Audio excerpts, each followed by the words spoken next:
It's Norse dwarf time. Hello. If you can hear us, please do let us know. We would super duper duper appreciate it. Especially because I never trust what's going on all these programs nowadays. You can never know what the hell's going on. It feels like everything breaks the second you trust it, which is why we never do, which is hopefully why it never breaks. It knows we're vigilant. I can hear you at my end, which means I must have... Let me just switch that off. Never happened. Nobody heard anything out there. You definitely didn't hear Sotek coming through my speakers. No. We run a professional ship here as I try and evaluate how I can sneak bites of spaghetti while Andy's talking at some point during the stream. That's what the intro's for. Yeah, exactly. But hopefully everyone's really doing well. I do want to take a very brief moment while we're here at the start. Nothing super important is happening to apologize for yesterday. It's genuinely a funny story. Now it's a funny story. Because at the time it wasn't funny. But so for anyone that doesn't know, as just a brief look into the life of Sotek or Ryan or whatever you want to go by. So I have an anxiety disorder. I'm very open about that. It's been with me now for 12 years. And most of the time I'm totally good. Like 99.9999% of the time these days, I have it under control. Life's good. You know, I'm properly medicated and all that jazz. And even if something happens that's going to make me anxious, I can like feel it coming and I can get under control and stuff. And even this time, I didn't have a panic attack, despite the fact I normally would have, because I got under control, because I felt really good about it. Mm-hmm. But I was driving late at night to go pick up my sister some food. She had been working late, and I was being a nice brother. And I started feeling really weird. Like I felt just a way I never felt before, and it wasn't a good feeling. And that will send off my anxiety, because I don't know what's happening. It's the don't know part that freaks me out. Dread. If I know what's happening, I'm fine. It's whatever. So I get home, and I live with my family because I love my family very much, and it's just the more reasonable thing nowadays. And luckily, my father is a very, very skilled medical professional. And so I can usually just go to him and be like, this is what's wrong. And he's like, it's just this. And I'm like, oh, and I feel better. But this time was a little embarrassing, in my opinion, because I went to my father and I said, Dad, I have this weird thing. I feel really weird. And he's like, what's going on? It's like, well, I feel like I'm really hungry, but at the same time, I feel like I'm absolutely full, and the idea of eating feels disgusting to me. But like, I can feel that I'm really craving food, and this is really unsettling, and I've never felt this way before, and I don't know if something's wrong, and And my dad kind of looks at me and he goes, did you eat all the leftovers from yesterday's dinner? And I was like, yeah. And he goes, so did you make anything else to go with it? I was like, well, yeah, I made broccoli. And he goes, okay, so you ate a massive amount of broccoli yesterday, and then you ate a massive amount of broccoli today. And I was like, yeah. And he goes, it's just gas. I was like, what? He goes, broccoli makes you really gassy, and it's really unpleasant. And I'm like, that's it? He goes, I was like, because I don't feel pain or bloating or anything. He goes, no, trust me. He's like, go eat like 3 Tums. And I was like, all right. Went and ate 3 Tums. Hour later, felt great. That was it. That was the whole story. But like, going through the anxiety was so exhausting. Like, it's exhausting on your body when you've got like your anxiety centers running. So when I finally got to bed, which was very, very late, that's when I messaged Andy, was like, I don't think I'm gonna be able to do tomorrow. I'm so whipped. And I was like, nope, fair. Oh goodness. So I want to bring up a comment before we get going from Kuren out there. Hey Kuren. Can't we super chat here? Kuren is currently over on the Lorebeards channel, not on Loremaster of Sotek's channel, and we enormously appreciate that. The reason we enormously appreciate it just now is because we need to get the viewing numbers up over there so that we can allow you to do super chats on that channel. If you want to do super chats, go hike over to Loremaster of Sotek's channel directly. You'll be able to do it there, but having a window open with the Lorebeards side would really help us out a little bit, because we need to get the hours watched up to, I don't know, 3,000, 30,000, a bajillion, who knows, far too many. But we need to get our watch views up there to quite a significant number. So feel free to keep those windows running in the background. Yeah, and YouTube finally started counting them. I was getting really nervous for a bit because people had been watching and like it wasn't moving. I was like, what's Oh, wrong? no. And now Have it we started done moving. something wrong? Great. Yeah. So Yeah. if you want to help out, by all means, feel free to pop by that channel and just like turn on videos and just leave them running or whatever. We will be having some Exclusive. exclusive content coming out there very soon. And there will also be some edited older content that's going to be a lot nicer to watch there soon. So look forward to that. Okay. Yeah, we did mention after all that the change is coming. Big C, big Zinchi change is heading towards our Lorebeards channel. So that is one example of the many things that will be gracing your screens very soon. Also, someone who actually knows how to edit things, which is great. So helpful. Trust me, I'm not doing it. Yeah. Beyond that, obviously today's gonna be a lot of fun. We're doing Norscan dwarfs today. We will also at the end of the stream talk about what we're gonna be doing later this week and next week. There's some really exciting stuff hitting this week, which hopefully people will be excited about because there's a brand new face that will be appearing later this week. So all sorts of things going on. And yeah, that's all I got. Sounds good. So, do we have any? We got a few super chats that we should probably cover before we dive in. There's not very many this week, so this should be nice and quick before I dive into the intro this week, which will be, well, you'll see. I'm genuinely very curious. BioFoot78 asks, "What about the fish dwarfs?" You know what? My intro is going to sort of hit on this. Oh dear. So what? It's not really, but maybe a little. What I will say to fish dwarfs is that the fishmen have sent us a missive saying that is an outdated and offensive term for some of their people, and they would appreciate that you don't say that, even though they may be legally qualified to those terms. The bloke person, hey lads, given the Norse dwarves need to maintain powerful runic wards against chaos, would it be a stretch to say their runesmithing clans are much larger and more active than their southern cousins?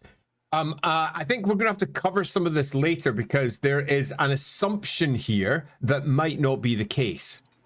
Because the Norse dwarves have been separated from the main Kara's anchor dwarves for freaking ages. And they changed. And not in a small, big C change, Zinchi type change. They went through a whole host of cultural changes. They are not the same, which means that they might not have the same level of attachment to, for example, the concept of the runesmithing clan. What we can say for certain is that, yes, they are doing a lot of runic work, like a frickin' shed load, which means that almost certainly they're going to be approaching this part of their societal and cultural leaning towards their runes in a different way to how it's done down south. Yeah, and this is definitely an argument that you could make, and it is something we're going to be touching on pretty heavily. The Norsca dwarfs are kind of they're an interesting topic. It's a genuinely fun topic, and it's something that it's another one of those ones that the old world is really exciting for, because the old world has notable Norscan dwarfs noted on the map, and I look at that and go, oh, and you may go, why is that exciting? Haven't they always been there? And I would go, haha. Yeah, that should be a fun part of it. So we will get into this as part of it, because we're also going to be talking about like what the roleplay game has done with them, which is very, very different than they have been kind of traditionally portrayed, unless you go a certain ways back, and it's a whole thing. Dumbo. Dowie, oi, oi, oi. Dowie, oi, oi, oi. That's how it should be said. Cool. We don't do fun things like that here. The Calentier. It is so fabulous to once more see your felicitous facial follicles. That's far better than ennui. You know, it helps when the letters are actually doing things that make any fucking sense. That's always very, very, very helpful. Donovan, off topic, but any advice for someone who often overthinks discussion TTRPGs, not like in the moment ones, but ones where I have more time to think, often decision paralysis, thinking the consequences. And if beyond, don't be afraid, just go for it. Well, because, well, I am. That's the issue. Is there a question for me to answer there? Yeah, so I'll go first. Yeah. So what I will say is I think it's really important. This could be really good for general life as well as just this situation, to develop a method for yourself that allows you to make a decision or force a decision through when you need to. When it doesn't really matter. Often I find choice paralysis comes from a situation when you just have like what feels like an infinite number of options, or you just have too many options and you can't get rid of enough pros and cons within a short frame of time to make a choice. And in that case, it can often be very, very helpful to have something like a D6 or a coin or something that allows you to randomize a choice. And if you feel disappointment that you didn't end up going a particular direction, then you should probably go the direction you were disappointed you didn't get, because that's your gut feeling telling you. And when I say try not to overthink it, it's more of once you feel an inclination towards a direction, just go, because you can always go back and explore the other decisions later. It's not a permanent thing unless it's a major life choice, in which case you probably should be fretting over it that much until you make the decision. So when it comes to, for example, TTRPGs, and one presumes the direction that you're taking with the lore in your game, there is a host of easy tricks that you can pull. And I've sort of alluded to these in the past on our previous streams. How many times have you heard me say something along the lines of, I've done this in one of my previous games, and in the next game, I did it this way? In that I did it different for each one of the games. And that's not just simply because I had different options and I wasn't sure which one to go with. It's because I was telling a different story each time.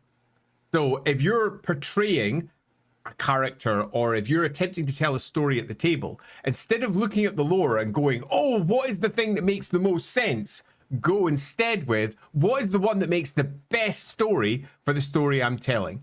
And if your story, for example, has a core theme of duplicity, then you can think about, well, which one of the answers to this particular lore point really speaks to lies and people covering the truth.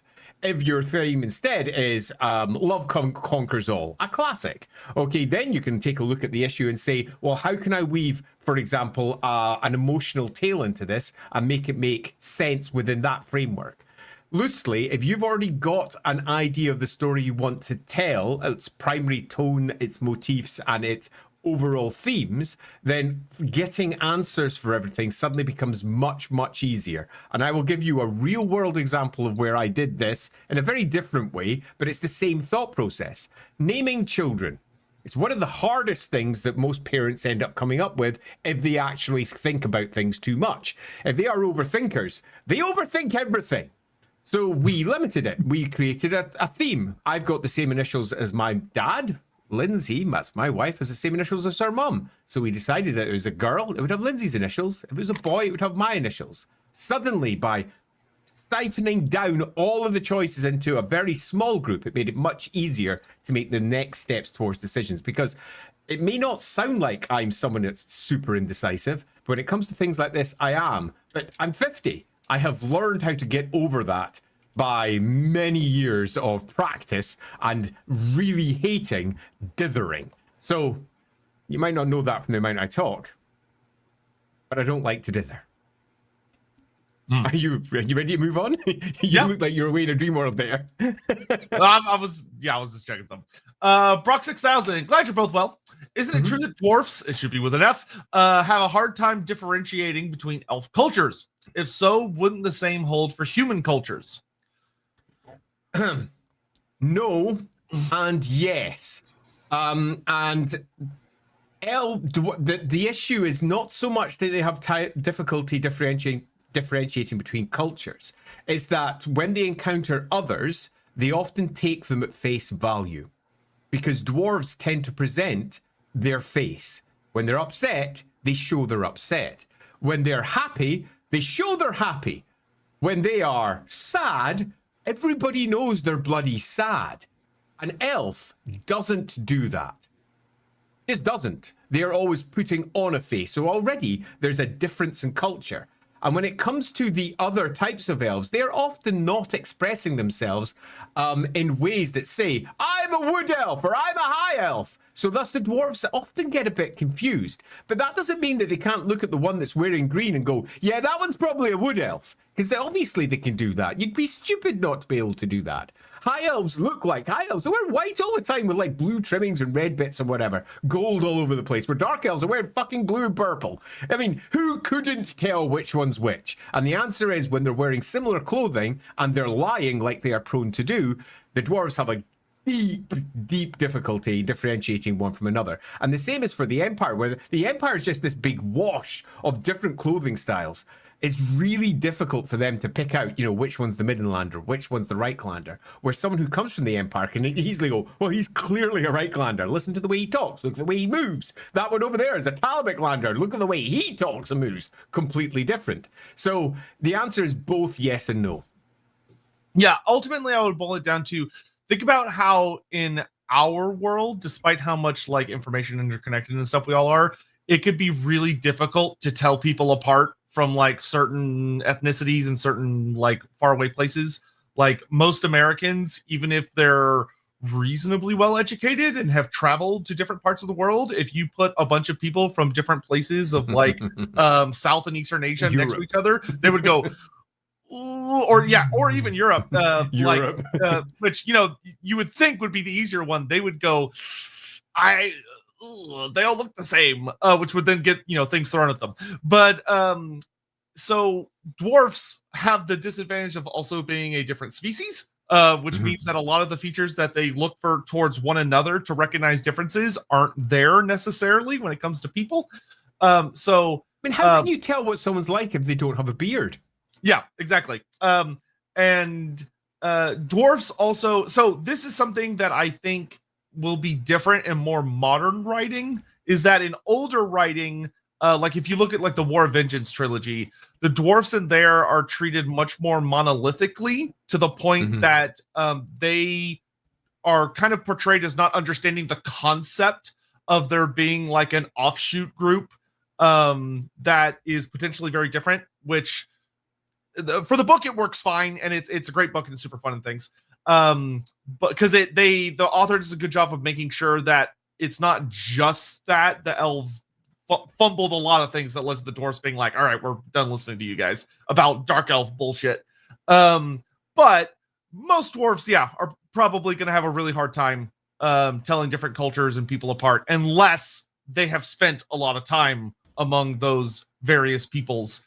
But there would be physical things that they would very much look for that would probably be very funny in sort of a slightly racist way for them to like, altruistic racism, as it's often called, to try and tell the different cultures apart, which could be a source of laughter for your local roleplay group, depending on how you want to do things. Arch Valton, sorry for the out of context question, but I've begun to prepare DMing and wanted some info. Does Clan Eshin sell their skills to other races? Yes. Yeah, absolutely. It's one of the reasons why in the Warhammer world, unlike in Age of Sigmar, they are not just chaos. They are really not just chaos. They are definitely, however, small c chaos. They are all over the place making an absolute mess, but they will hire themselves out to anybody as long as they get what they want out of it, and they'll probably betray them as well. Korenshima opened 5 tabs, 5 different accounts. Let's go. Listen, I'm not gonna tell you how to live your life. That's all I'm gonna say. But thanks. Yeah, but thank you. Stephen Lucas, clarify how runes made. How often basic runes made? A, I love the way you wrote that. B, runes are made through runesmithing, which is pretty much what it sounds like on the tin. Now, there is a specialist process that often a rune forge has been built and is designed to draw in the winds of magic in a certain way, kind of like funnel them in. And there's a very particular process. And often the hardest part is imbuing magic into the runes. And it is really hard and hysterically easy to fuck up, which is why the dwarfs are such like hardcore purists about it has to be exact, because you're working with a very dangerous and potentially unstable element that you're trying to make incredibly stable, which means that it's very demanding, which makes it take time because the dwarfs are perfectionists. So they want it to be perfect. So it can take a lot of time. One of the things that I always hated personally about the second edition roleplay game when it gave rules for runesmithing is it made it really, really easy to forge runes on the go. Which are two words. I was rather unimpressed with that too. Like even the most basic runes are difficult because they have to be perfect. Yep. Agreed completely. Rune smithing is difficult by design. The roleplay game, though, often puts the fun of the game ahead of the rules, the setting, really, and what the lore already suggests is the case. I didn't like that, but at the same point, I fully understand. Someone who's playing an 8-session game, they don't want to sit there for like 3 months crafting a rune because it's dull as fuck. So the rules had to reflect what would be a fun gaming experience. But nevertheless, it was not a good reflection of what it takes to make a rune in the Warhammer world. Yeah, I'll never forget having a dwarf runesmith character who's pointing at the rules as written and says, I could absolutely forge this, work on these complex runes while in the back of a wagon that's jostling around, and I'm making little precise strikes. It's like, bullshit. Yeah. To Blam, still no self-intro, eh? So that's something that we'll do when we actually move over to the new Lorebeards channel. It's something we're experimenting with just now. To Blam. Sure, so that's a great excuse for why I just didn't do it yet. That's exactly why. Sure, don't ruin it. It was working. They totally went with that. Everyone knows the Ryan Andy duo on the internet, right? I like how you've made that into a singular name, Ryandy. Ryandy. Anyway, happy to see you both. Thank you. It's lovely to see y'all as well. And I love how Andy was like, "There's not that many super chats. We can get through this, right?" And I look, and it's just rapidly expanding itself. Yeah, let's do another few, but not too many because I want to get into the intro. Yep, we'll get up to Wonder Alpha and then we'll go. Yeah, sounds perfect. The Calendar. Do the Norse dwarves have human tribes that have joined them like southern dwarves? Not merely allied, but service or citizens like in the Grey Mountains. I find the prospect fascinating. So, in the current written material, no. Would this have realistically happened? Yes. And was it the case in the past? Yes. Probably. Yes. No, probably. Yes. My intro will cover this. Cool, great. This was the case, and you could argue it's not been overwritten, so you could argue this is the case. Yeah, but it's an argument. It's one of those things that frankly only makes sense. There is nuance to it, which we'll get into, because this can genuinely turn into a very interesting nuanced topic of the Norskins being pulled between two very genuinely different forces. Anywho. We've got Wonder Alpha, and then we'll get into the intro. I see chaos isolating the North dwarfs, as opposed to Norse dwarfs, which are the same in this case, was meant to contain anti-demon knowledge and techniques, including true death. The reason for their position would be to keep Be'lakor from being an offensive force in the Cataclysm. Boom. Great job, Andy. Thank you. We're all very proud. This is an argument you can make. Norse dwarfs. Fun fact. I was watching Andy's Q&A yesterday while he was doing it. I watched it later. I didn't watch it when it was live. I was asleep. But one of the things that he talked about that this ties into that I hard agree with is somebody had basically asked, could they ever do a Horus Heresy series for the old world, and what would it look like? And Andy said it should be about the Cataclysm, and I hard agree, because the Cataclysm has a bunch of notable theaters that could be explored, which there's the obvious ones like what's going on with the Elves of Ulthuan, what's going on with the Lizardmen, what's going on with the Dwarfs, etc. But there's also, what were the Norscan dwarfs doing And what was Be'lakor doing? What was Be'lakor's great empire like? Who was Be'lakor before he became a demon prince? These are all questions that could be answered in a Horus Heresy type series. Because the Norsca dwarfs, because they didn't exist at the start of it, but they exist during it, which is weird because a lot of people don't realize that the dwarfs were expanding during the cataclysm.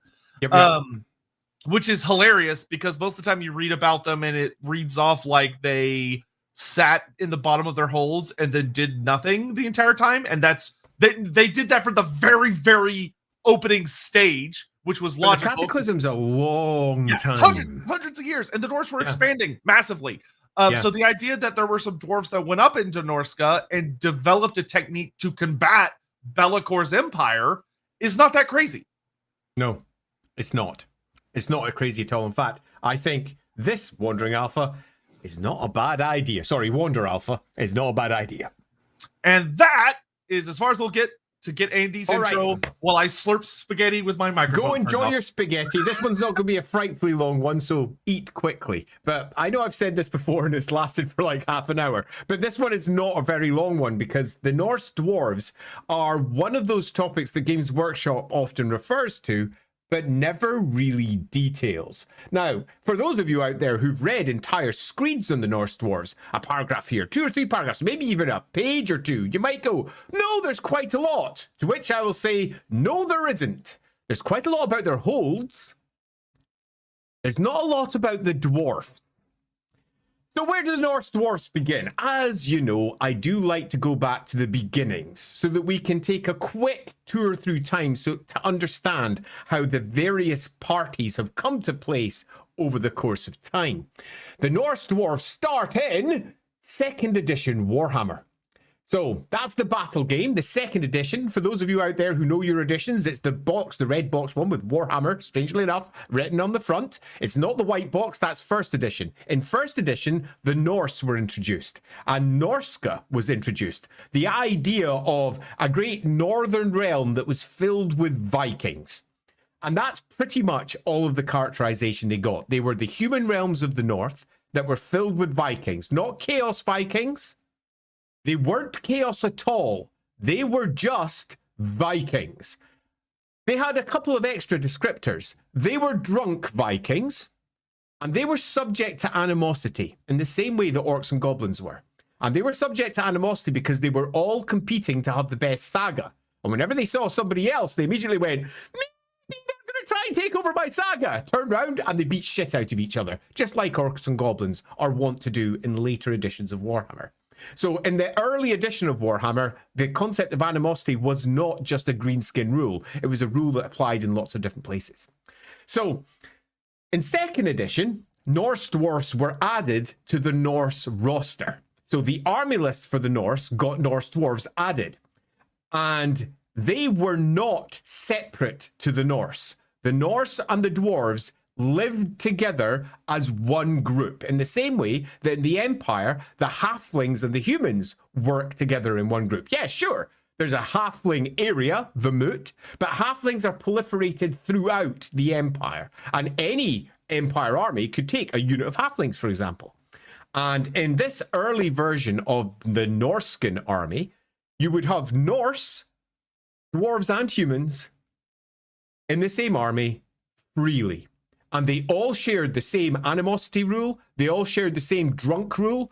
They were literally subject to alcoholism. That was the joy of 2nd edition. And at this point, there was no troll slayers, but there was the berserkers. So the berserkers that the Norse dwarves would come to be known for later, I'll get onto that as we move into the later editions of what they offered, were already in place in the mid-80s for 2nd edition Warhammer. When we move into the 3rd edition of Warhammer, it's the game that a lot of people my age started on. It was the more popular of the Warhammer games before they turned into the big box sets. 3rd edition Warhammer included Norse dwarves again, and they were a part of the same army as the Norse humans. They were the same.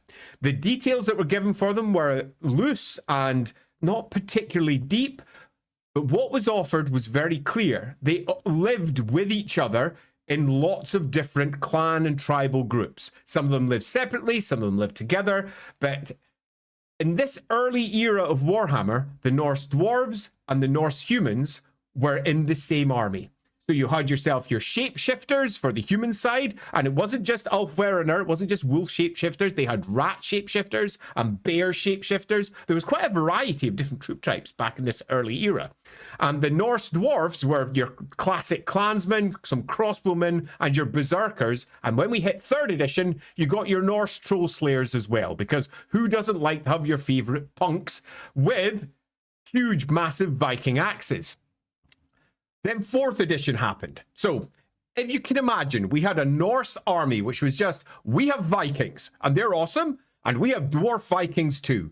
And there was nothing to say that they were chaos in the slightest. They were just raiders who loved to drink and were out to score an awesome saga. And that is the type of Norsca that moved into the 4th edition, and some of the writers still kept it. And you'll see this type of Norsca often rising up with like stories of Lost Ericsson, for example. The idea of Norse explorers who were just out going on a Viking and weren't chaos. And they were just wandering around, settling places. That is the character that, loosely speaking, the Norse dwarves had. Until the Dwarf Army List came out. Now, the Dwarf Army List comes out in the early 90s, and it kind of repitches the Norse dwarfs, because what the 4th edition did was it factionalized everything very tightly, and it stopped everything mixing. So where beforehand we had a very clear Norse army, which was dwarves and humans that were subject to drinking a lot, prone to animosity because of their sagas, and also, worth noting, subject to hatred to giants, because screw those guys. When we moved over into 4th edition, the Norse dwarves instead got themselves a separate entry in just the Dwarf Army List, the only place they're mentioned. And they say almost nothing other than this. The Norse dwarves are kind of just like the Norse up in the north. They're basically very similar to each other, and they've got their own whole Crackerjack. Yeah! Which is a loose joke to a show called Crackerjack in the UK. So Crackerjack, which is the dragon hold up in the north, is the first named hold for the Dwarf Army List, and they provide zero detail in this army list. There is no why their culture is different. There is no deep discussion as to who these guys are, other than they've been separated for freaking ages, and they have their own culture. Move along the bus now. Don't think about it too much. We're just out of here. Then the roleplay game picks it up. Hogshead Publishing, in the late 90s, so not long after this book is written, commissions a book, Stone and Steel, to deal with the fact that dwarves from Warhammer Fantasy Roleplay 1 had just been completely changed with the new army list that had been created for Warhammer. Dwarves in Warhammer Fantasy Roleplay 1 could cast magic. Dwarves in Warhammer in 4th edition couldn't do that anymore. In 3rd edition, the dwarves could cast magic. In 4th edition, that got cut off. So they needed a new book to basically say, you know those dwarves you've been playing for the last 15 years? You can't anymore, because that's not what dwarves are. Here's a new book to show you what dwarves actually are. Dwarves make runic weapons. And the Norse dwarves are up there, and oh shit, we're going to have to write some background. And 1st edition Warhammer Fantasy Roleplay added some extra holds. It's worth noting that in the 4th edition, they said there was quite a number of Norse holds. But in the 1st edition of Warhammer Fantasy Roleplay, they dropped it to 4. Just 4. But in the 1st edition of the 4th edition of the army list, they say a significant number across Norsca, but it got dropped to just 4 at the top of the World's Edge Mountains. So they are already contradicting the lore from Warhammer. And the lore from Warhammer was so scant, it was hard to contradict it, but they managed to do it. And then they went to town. They made 4 holds instead of the potentially many that were there before. And they didn't say there used to be 20 and only 4 remain, which is sort of the headcanon that I had at the time, because I was trying to make it all work. Even that younger version of Andy was doing this. I imagined that there was many old Norse holds that had been lost during the Cataclysm and lost down through the centuries afterwards as well. And only 4 of them remained. And the 4 that they detailed were small. No other way of putting it. They're small, really tiny. They're not the same as the holds down in the south. They're a far smaller affair, and they're a more open air affair as well, normally with at least one massive building sitting out open to the sky above, quite unlike the culture to the south. And I like that because it made them different. Because one of the key facts about the dwarfs from the north in comparison to the core dwarves that we all know from the Karazhan Core is that they'd be separated from them for a good 7,000 years. They're basically a different culture. 7,000 years. Let's just take a moment, because you might go, 7,000 years, nothing to a dwarf. Fuck off, it is. Think of our population 2,000 years ago. 2,000, just 2,000, and how different those people were to who we are now. Now, separate two branches and say one population there, one population there, and suddenly you realize just how different populations can go over time. 2,000 years of history in human era is everything. Look how many cultures are split up and how different they are to each other, even though they may have shared a similar language 2,000 years ago. Now they speak completely different languages. Similarly, the Kazlid that's spoken up by the Norse is different to the one in the south, said in several places. And culturally, they're different. How are they different? It doesn't say. But it does say this, that the Norse and the dwarfs are very similar. So with just that tiny little line, we immediately know they're seafaring. They go whaling. They're out on the ocean wave. They're probably raiding. They've got dragon ship equivalents. Suddenly, you go, holy shit, these aren't like the dwarfs elsewhere. They're completely different.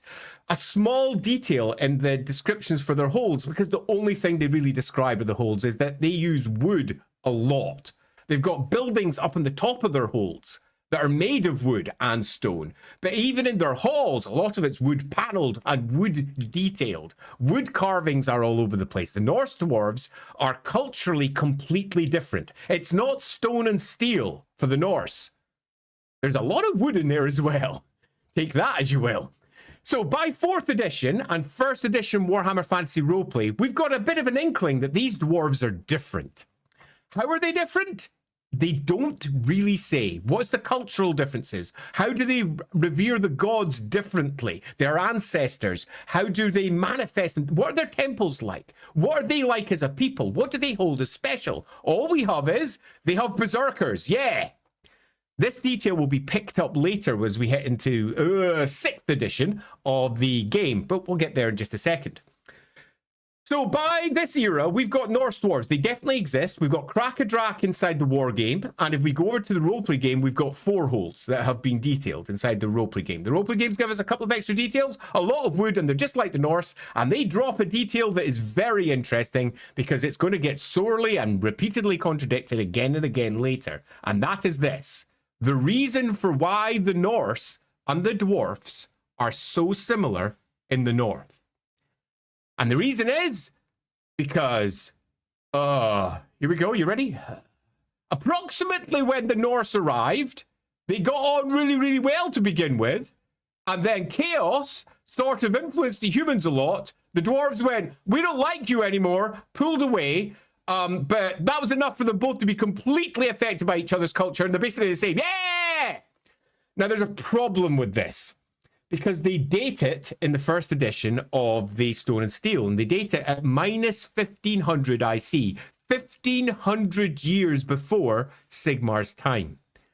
The problem is, the Norse migrated into Norsca 1500 years later. So the Norsca that we know today, named after the Norse tribe, is very, very clearly, nowadays, populated by humans that drive into that entire peninsula, that massive landmass, our equivalent of Scandinavia, at around about the time of Sigmar. But according to the 1st edition, and sadly, often repeated sources, it actually happened 1500 years earlier. So we have an immediate problem we have to cover, which is the Norse Sea did not influence the Norse dwarves. Yet the Norse dwarves are called after them. We have a problem. We have an actual issue in the lore here. There is an easy fix, which is there were other human tribes in the area. They were the tribes that were affiliated with the early Norse dwarves. The Norse came in later and assimilated and took on all of their traits, which means that the traits that are considered to be Norse aren't Norse. They were inherited from the Norse dwarves. And in some respects, this makes sense because look south towards the Karakankor. It's really Viking in so many places. There is an obvious cultural root where both of them are tied together. So I think it is unfair to use the early edition description where it says that the humans and the dwarves created this culture. No, the dwarves created it, and the dwarves, the Norse dwarves in the north, are the cultural supremacists, if you will. They are the ones who have strongly influenced the rest of that area because there's really no one else to do it inside the timelines as we have them. If we really stick with the timelines as we have them, there was no significant human population in Norsca before the Norse, other than the occasional wandering chaos horde. So we have got ourselves a bit of a stickler there. But later editions, I'll fix it, right? Nope. Because loosely, this is what occurs. I don't want to go into great detail because I'm already heading towards the time limit I set myself. As we move into the 6th edition, 7th edition, and 8th edition of the battle game, the Norse dwarves are dealt with like this. Yeah, they exist. There's some up there. There's a whole bunch of group of dwarves called Norse dwarves. Krakadrak, Norse dwarves. No reference at all to any of the fantasy roleplay stuff in the slightest. They exist up there. They've got, oh shit, it's up a chaos, isn't it? Norse are all chaos nowadays, so they've got massive chaos runes. Now, they took that from the 1st edition where they said there was big chaos runes all over the place to hold off chaos. So big runes that have been put up to hold off the influence of chaos. That's pretty much as far as the war game goes until we hit the 8th edition. It doesn't add any extra details other than they exist, really. They occasionally bring up some characters. They occasionally say when they came back, and they are basically, they're completely different, and they portray them in exactly the same way as they portray all the other dwarves. Until we hit the 8th edition, and you had a clear, there's almost a mission in 8th edition. So what are the Norse dwarves? They've got one hold, yeah? Because no one looks at the roleplay game over in the studio. They've got one hold. Right, let's destroy it. So the people who wrote the Chaos book went, well, let's just get rid of this problem, and destroyed it. But the people who wrote the Dwarf book didn't. The people who wrote the Dwarf book said, no, it's fine, and it's up there.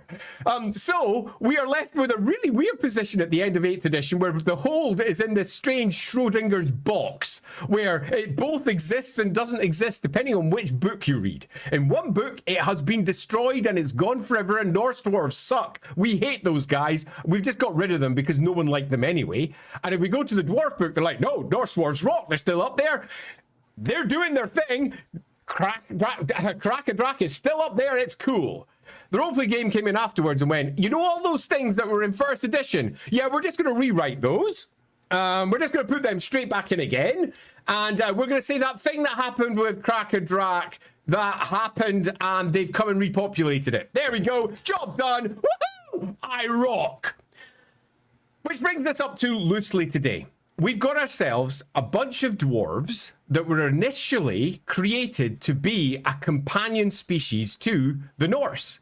They were just living in Norsca. They were originally a part of Norscan history.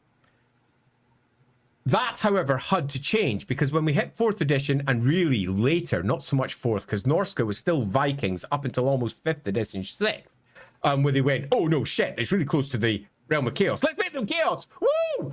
If we take a look at Manowar, for example, no chaos Norskans. They're just not. They're just Norse in their kingships and their longboats sailing around having fun. Chaos was a completely separate force in Manowar, and that came out after 4th edition, significantly after 4th edition.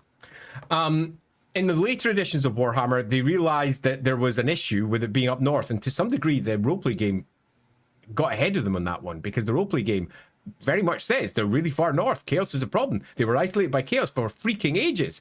This is the problem that they have, and this is how they've solved it with runes. And the war game sort of deals with it later until eventually they go, ah, fuck it, let's just destroy them all. There is, however, a couple of extra things I'm going to say because I'm exactly about a minute away from when I said I'd cut myself off. I was going to go into this in some detail, but we can do it after. And that is that the Norskans are given a unique troop type, the Berserkers. And to begin with, the Berserkers were just Norse. This is what the Norse did. All the Norse did this. So the Dwarfs did it and the humans did it. But in later editions of Warhammer, they directly tie these Berserkers to Grimnir. And they say that they're a special form of Troll Slayer. Because the previous descriptions of their hold wasn't enough, where they said there's so many trolls and giants and other awful shit there. There's tons of Troll Slayers up in the north, all heading up north because they want to kill them all. So wait a minute. So why have the Norse holds been isolated for thousands of years? Shut up! Don't talk to me. There's loads of Slayers up there. You're making no sense. There's loads up there. So there's loads of Slayers up there, and they have a special type of Slayer that shave off all their hair now. Which wasn't the case for Berserkers before, but is now. They shave off all their hair. And I find that fascinating. Because the last people to see Grimnir were the ones that were in the north. So, that's my intro. Where are we going to go? Super Chats is where we're going to go. Let's catch up. Yeah, as I do want to reinforce very heavily, I'm sure we'll come back to this with a number of comments, is that very much there is a lack of great focus detail from GW when it comes to the relationship that should exist between the Norskins and the Norse dwarves. That the Norscan dwarves, beyond a shadow of a doubt, were there first. Yep. And the Norskins, a silly amount of their culture takes heavily from the Norscan dwarves to the point. But it is worth noting, because I think we have to say it, because to not say it would be a lie. The few sources that we have say that they have a shared culture that they both developed. And it's clearly bullshit. Yeah, it's like, and I would immediately say, no, that's stupid, and it makes no sense. It's clearly bullshit. Especially when you think about the Norskins. Where did they get the culture and term for berserkers from? Probably from the Norscan dwarfs. Where did they get the idea of a lot of their equipment and the way that they shape their armor? The Norscan dwarfs. If you want to get controversial but also factual, where they get, and we'll talk about this as we get into it, where they get the idea of their ship designs and their navies from? The Norscan dwarfs. Yeah, absolutely. And where did they learn how to do a proper clinker build on their boats? It was clearly coming from the Norse dwarves. And they wouldn't have been called the Norse dwarves. And it's the thing that really bugs me. They don't have a name.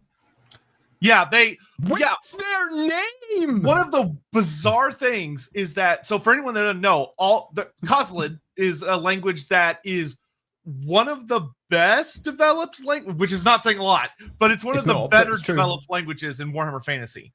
And in Warhammer Fantasy, every subculture of dwarfs has a name in Koslid, except for the Norse dwarves, who are named after the Norse tribe. It's proper weird. I can't express that. Also, one thing I didn't go into in my intro was what happens in the old world, but we'll get to that because the old world goes bedoing and goes off in this new direction. Yeah, which is worth noting because it does go in a quite different direction afterwards. But hey, I cut myself at Q2 like I promised I would. Brian, I think it would be interesting for their cultural drift that a lot of the ancestor gods the Southern dwarfs consider renegades were more openly accepted in the North, possibly even Hashut. So if I was writing it today, I would find it hard not to, particularly if they were as isolated as they claim to be. So they might not even know that Hashut had fallen. And that would really tie into the idea that those in the north, those that are close to chaos, are being more infiltrated or, and to a degree, influenced by chaos. But the massive anti-chaos runes means that they're in a very different place. I think you could tell an interesting conflict with that.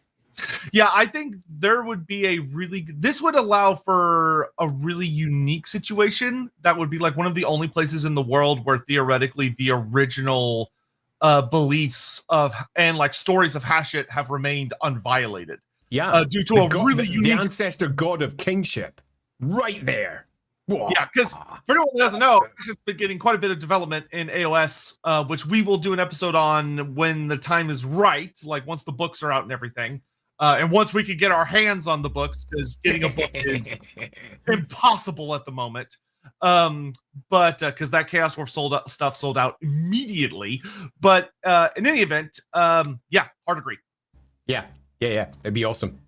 Druzina, don't feel too bad. I've been fighting anxiety for a couple of weeks because my shoes didn't fit right and was causing severe pain and other issues. Oh, I'm sorry. I'm sorry as well. Anxiety sucks. It does. It just sucks. Anxiety and depression, which often go hand in hand for many people, is a core component of my household. I know it very well. It's sunk into my family. So yes, it sucks, but simultaneously, there's never any reason to feel bad for it. For all your anxiety will make you feel bad for it. Yeah, and it gets better. It does every time. Michael Salomon, could Norse dwarfs create their own buffer Bretonia empire by giving some Beowulf a rune axe? Also, bear/goat/mammoth riders, beardless berserkers. Beardless? Good lord, they're still dwarfs. But beardless, I mean, that's a bit much. Yeah. So what I will say, the idea of the... So this is another one of those things where if we had what I would think of more as a well-developed universe, there would be a story, I think, about how some of the tribes, and the 4th edition roleplay makes allusions to this, but they're very, very careful to not state it outright. Is which is a shame. Yeah. That there was a time where the Norscan dwarfs had an extremely positive relationship with the Norse people. And things were going great, and then chaos started to influence them more and more and more. But it mentions that, like, the Bjornlings in the modern day, the Bjornlings still have a very positive relationship with the Norscan dwarfs. The Bjornlings being the tribe that are more like directly above Kislev and a little bit off to the east side of things, as opposed to on the continent of Norsca proper. Because if you go back to like 2nd edition Wolfrup, which is where Norsca was frankly saved in its modern iteration, the book goes into depth about how there's kind of a big divide between like the northern Norscan tribes and the southern Norscan tribes. Yep. Where the northern ones are, when you think modern day Norsca, like Total War Warhammer Norsca, you're generally talking more about the northern tribes. The southern tribes are far more open to trade. They're a lot more open to treaties and negotiations. Which makes it all the more horrific that when the Empire or other forces, like the High Elves, decide to do revenge campaigns, they usually end up hitting the Southern Norskins because they're easier to hit, not the Northern ones who are probably the actual guys causing them all the problems, which is a ironic tragedy that I actually think works really well, but the setting doesn't run that far with it. But yes, to this is what I would say. There's a story there. To sum up on this one really fast, I think that the integration between the Norse dwarves and the Norse tribes around them would be more fundamental, because it's one of the only details we have about them, which is that they used to be very close. And during one of the Great Wars, that stopped. Because the Norse, too many of them changed side as a whole, and the dwarves just shut up shop and did what dwarves do. They turtled, and they left their runes on the outside, and they went, fuck you all, stay on the outside. But even then, it would not surprise me if their holds were massively populated by humans in a way that makes the southern holds look weird. It really wouldn't surprise me if there's a lot of humans in the Norse holds. They seem to be a far more open, free thinking, and able to express themselves differently group, largely because the only details we have for their culture is they're like the Norse, which means that's exactly what they are. Yeah, there's a really nice note that I like in the 4th edition Sea of Claws book that focuses a lot on them, that talks about that they are much more open than a lot of the other dwarf cultures. Like, they're much more friendly. They're friendlier. They're still dwarfs, but they're significantly more open to like other cultures and much more understanding in a sense. They're less, though they still take like grudges and they still do all the dwarf things. Of course, they're dwarves. Yeah, but they're not as over the top as the traditional dwarfs of the World's Edge Mountains are. Yeah, and survival requires that. I want to pull up a small comment actually from Mihau Salomon here. Norsca came in 1500, 100 IC with the Ungals, Ropson and Free Kings like in Tome of Salvation. Yes, that is the case. Into the Reich Basin, though, not into Norsca. And over the course of 1,000 years moved south to the land. That isn't what happened. We have a pretty clean story now for what the Norse did, which is that the Norse arrived into the old world. The Norse and the Belfani were the core folks that were inside the Reich Basin, as in the empire as we know it today. And they weren't in Norsca. Sigmar is the one that pushes them into Norsca. That's the modern story. That's what happens. So we have a very clear migration for the Norse. It's into the empire, and then from the empire northwards, and they didn't want to go because it's a hellscape by comparison to where they were. They were farmers, they were pacifists in general, and they were pushed into what is a frozen hellhole, the only place that they could be left to live. Yeah, what's interesting when you think about that, in a good way, is that the Norscan dwarfs would have a very, very different view and interpretation of Sigmar than the Southern dwarfs would. Because the Norscan dwarfs would see him as a fucking monster that pushed all these helpless babes north, that they, being very kind and good out of their hearts, helped these people to save them from some berserker king down south. And the trolls and the giants and the werebeasts and all the horrors that were sitting in the valleys and the fjords of Norsca. The great continent, which the dwarves will have their own name for. They won't call it Norsca. Norsca is a name that the Norse tribe effectively push upon it, in the same way that when the Angles came into England, it became Angleland. England. It's a name that comes after. Yeah, though I think my favorite note from the Tome of Corruption will always be that the Norskins don't see Norsca like as a place, like where everyone's like, oh yes, the country of Norsca. The Norskins are like, the what? What are you guys talking about? It's a whole patchwork of different kingdoms and tribes doing their thing. Yep. Ethan, just moved into my uni housing today, and now I'm catching my first live Lorebeards stream. A monumentous day. Well, congrats, we hope you're having a lovely day, and the move went smoothly. Enjoy the place. Me too. Necromancer Kobold, on honor of Throg's new Total War Intelligence, how often do y'all think the Norse dwarves deal with Norse controls, and how bad could it get between them? It's probably ugly. They're very close to Troll Country, and Troll Country sucks. Because it's not just trolls, it's just monsters. Horrific amounts of monsters. And the Norscan Mountains is home to horrific amounts of monsters. It sucks. There's a reason nobody wants to live up there. It's terrible. So yeah, they probably hate them very, very bitterly. Yeah, it's bad. Yeah.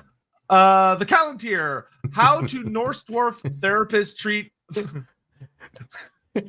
Man, I'm really tempted. But ennui. Luckily, that's probably not an issue for them. Life be busy. Yeah, life be busy. Giri Gironison, what's the purpose of the Ancestors Hall? Is it army building? And the no unresolved grudge requirement is a vetting procedure, security clearance? I'm trying to... Ancestors Hall. I'm trying to remember what that's a specific. Hold on, I gotta look at a thing now. Hold on a second. Let me just fly through this real quick.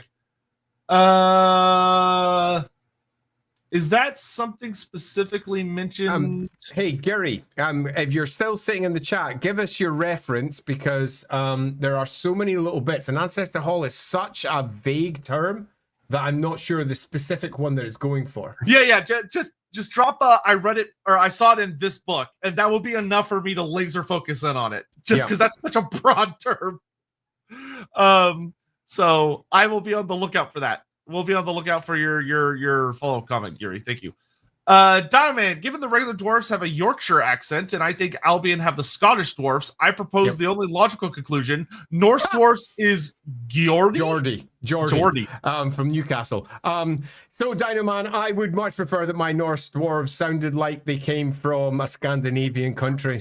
I'm sorry to say, I know that sounds really dull, but I think I'd rather have them be, maybe Norwegian or Swedish or Finnish or somewhere around that. In fact, if we go for where they are, most likely Finnish. Quite a tight Finnish accent would, I think, work better. And then just twist it slightly with a Yorkshire twang. Finish with a Yorkshire twang. That's actually hilarious. And I think that might work better.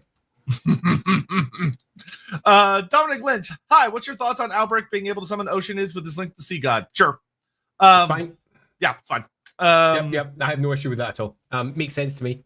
Yeah. The Callantir. I bet a Grey Wizard could use the Grand Illusion spell to cheese some spontaneous dwarf runes. In the sense, as in make people believe that they're there. Yeah, are you saying as in like to cheat the runes, or as in to make people think the runes are real when they're not? Because my answer would be different depending on which one of those it is. Yeah, I'm not quite sure what you're aiming at there, Callantir. It's a second comment for us to watch out for as it's coming in. And if I do spot it, I'll put a star on it for you, Sotek. Thank you. Warzag's Morky Mischief. Did the Norscan dwarfs have their own High King? So traditionally, no. So they have a king that they would often acknowledge as being like the boss. But they were connected to. Okay, actually, this is a really interesting question. So most of the time, the answer would be no. But in a lot of versions of the Norscan dwarf stories, the Norscan dwarfs got cut. Well, in all versions, they get cut off from the Karazangor for thousands and thousands of years. Yep. Like they completely lose touch with one another. Chaos functionally cuts them off, and they don't reestablish contact until way later. According to the roleplay game, they don't just reestablish contact, I think, until the 1600s of the Imperial calendar, which is much, much earlier than the 8th edition. Much earlier than, yeah. Because 8th edition says they reestablish contact during the Great War Against Chaos in the 2300s. Yeah. But either way, during that separation, it's implied that both groups think the other group is like wiped out. So the Norscan dwarves think they're the only surviving dwarves in the world, and the Karazangor thinks the Norscan dwarves are dead. If that's true, then the Norscan dwarves logically would elect a high king among their people. So there would be one. But traditionally, I have not seen the term high king used often with them. So this is an example of where the old concept got ported in. Norse dwarves exist. Cool. They've got a hold. It's called Crack a Drag. Cool. It's up there. Great. And then slowly but surely extra lore was added on until somebody said at some point they've been cut off for a bajillion years. And they're their own people. And nobody went, well, what's that mean then? Nobody did it. They just went, oh, it's another hold up there. If you look at any Warhammer Fantasy battle map, they don't say there's a bunch of holds up there. They just have an arrow pointing up saying, to the northern hold of Krakadrak. That's all it says. And that's as much thought as they've given it. There is nothing more that they've really considered. So when the roleplay game comes in and just adds a whole bunch of extra details, the war game just went off in its own direction again afterwards and ignored everything the roleplay game said, overwrote it, meaning that when the roleplay game came in again in 4th edition and started adding new details, using the old roleplay game source as its primary source, they end up just contradicting 8th edition completely. So it needed somebody to come in, have a little bit of a think and go, what would happen? And what would happen is they would have their own high king if they had been isolated.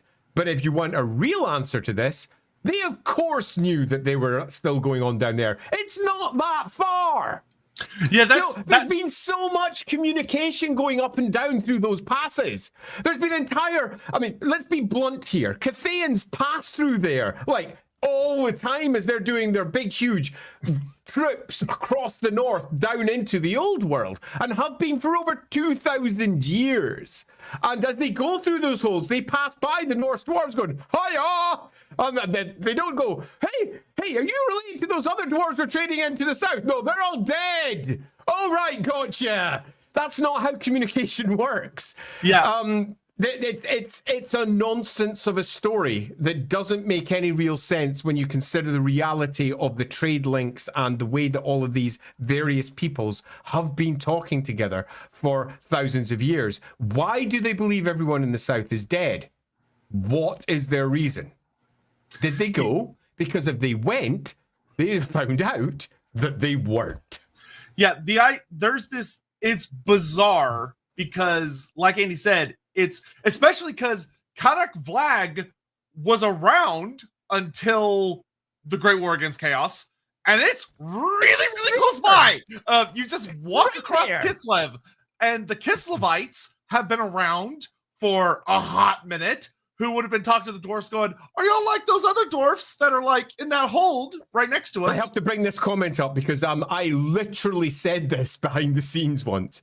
But if all the dwarves to the south have gone, where have all these slayers coming from? Because the holds are described as being full of slayers who are very excited to kill all the nasty things that you find in Norsca. So here's a real controversial thought that I would posit. So the canon just says that they lost contact with one another and somehow didn't reestablish contact. The more realistic answer that would actually make sense and is also spicier is that something so deeply tragic or upsetting happened during the cataclysm that they utterly refuse to talk to one another under any circumstances until dwarf. Yes, until something changed. Yeah, I mean, there's an obvious answer here, because Games Workshop has added it now. A shot. Yeah. So it's the obvious answer in the north. They still accept an older pantheon. The one in the south does not. They refuse to accept they exist. And it wasn't until more modern times that they accepted each other, which allows you to get both the roleplay story and the wargame story to work. In that they had some communication in the past, it fell out, and they just basically said, they are all dead.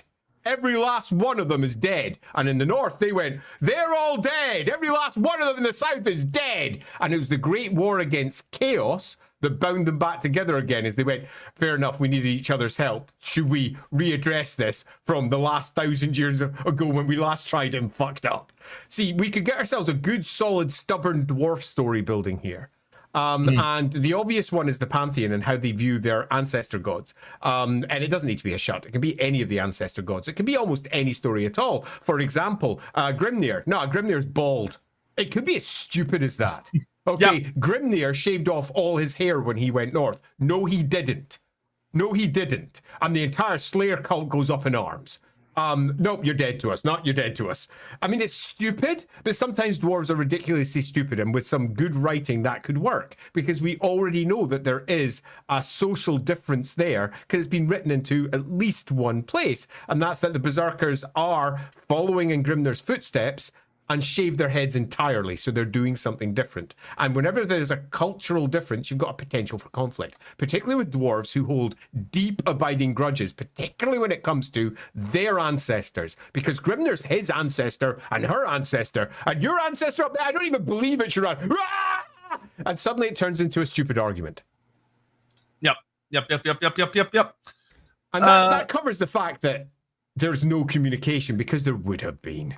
Yeah, the roleplay game, God bless them, gave an even dumber thing where they were like, they didn't reestablish contact by someone walking from the Norse dwarf hold to Karak Vlag, which is, once again, literally just, like, it's not that far. It's just in the mountains next to Kislev.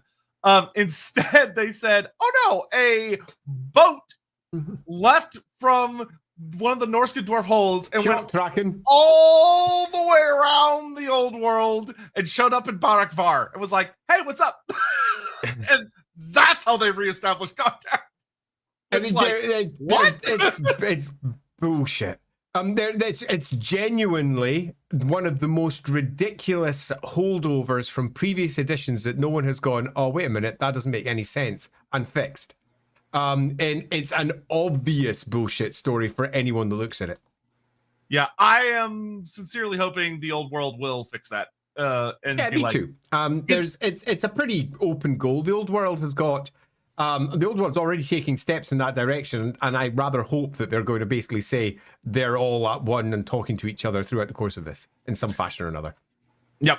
Let's see. Stephen Lucas didn't say how often runes made. How many years / smiths to arm an army with the simplest runes? Incredibly long. Because, so think of it this way. It is difficult for the dwarfs to arm all of the characters in an army with runic items.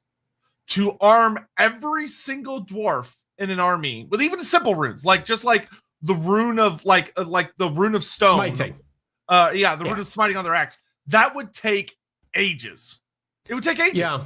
Especially because dwarf smiths, you cannot underestimate how perfectionist they are. To them, it's a craft. It's not a mass production cycle. If you went to a runesmith and say, hey, can you make me 1,000 axes all with the same rune for the sake of simplicity?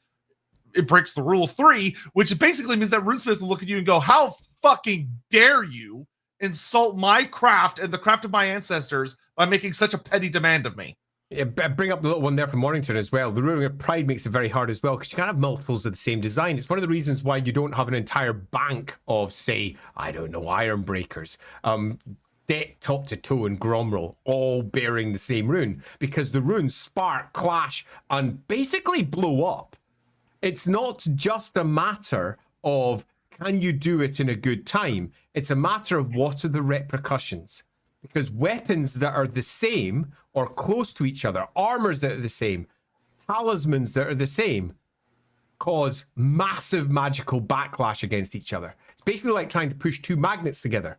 If you get two super magnets, try to push them together, you can't. And in fact, they will crack around and probably both break if they're very powerful magnets. It's the same with the runes. If you get the same matrix of magic working in both of them, they massively clash and tend to blow up big style. So the runesmith isn't just taking care because the rune itself has to be masterfully crafted.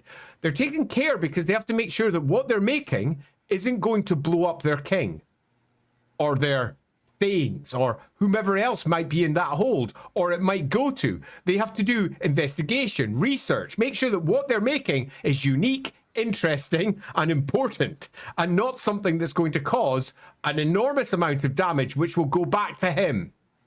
It'll be his fault, because he didn't do his research. He didn't do his homework. And it will be his fault that another dwarf has died, and that will be Slayer time.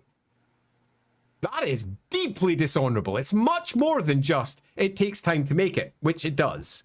It takes it takes a decision to make a runic artifact, an actual decision to make something and carve it out and permanently change something in such a fashion that it could damage as much as it hopefully helps. Yeah, it's a thing. There's also a surprising amount of like intent and emotion that goes into rune crafting. But we're not here to talk about that today, but it's a whole other thing. Yeah, I want to pull this one out just because it's a really good point. We'll also explain why it's not exclusively Slayers who were traveling north to the Norscan dwarves. They're already fairly largely separated from proper Dawi society, which might weirdly allow them to travel north/south with less stigma. Balmora, I both love you and hate you. I love you because you brought it up. I hate you because that is exactly what I was going to say when we moved on to the Slayer components and the Berserkers, because I hard agree. The background clearly is nonsense, so we need to make a tiny tweak. And the tiny tweak is, instead of dead, it's dead to us. So they consider them dead. And the second you do that, you have a reason for why the Slayers can make that gap and bridge it. Because they have no honor. Perfect.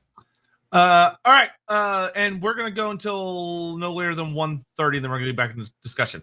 Matt Goodson. Hi, Lorebeards. Hope you're having a good day so far. A bit of an off-topic question, but I was wondering, do you think that Gothor the Beast Lord was the closest the Beastmen ever got to an Everchosen?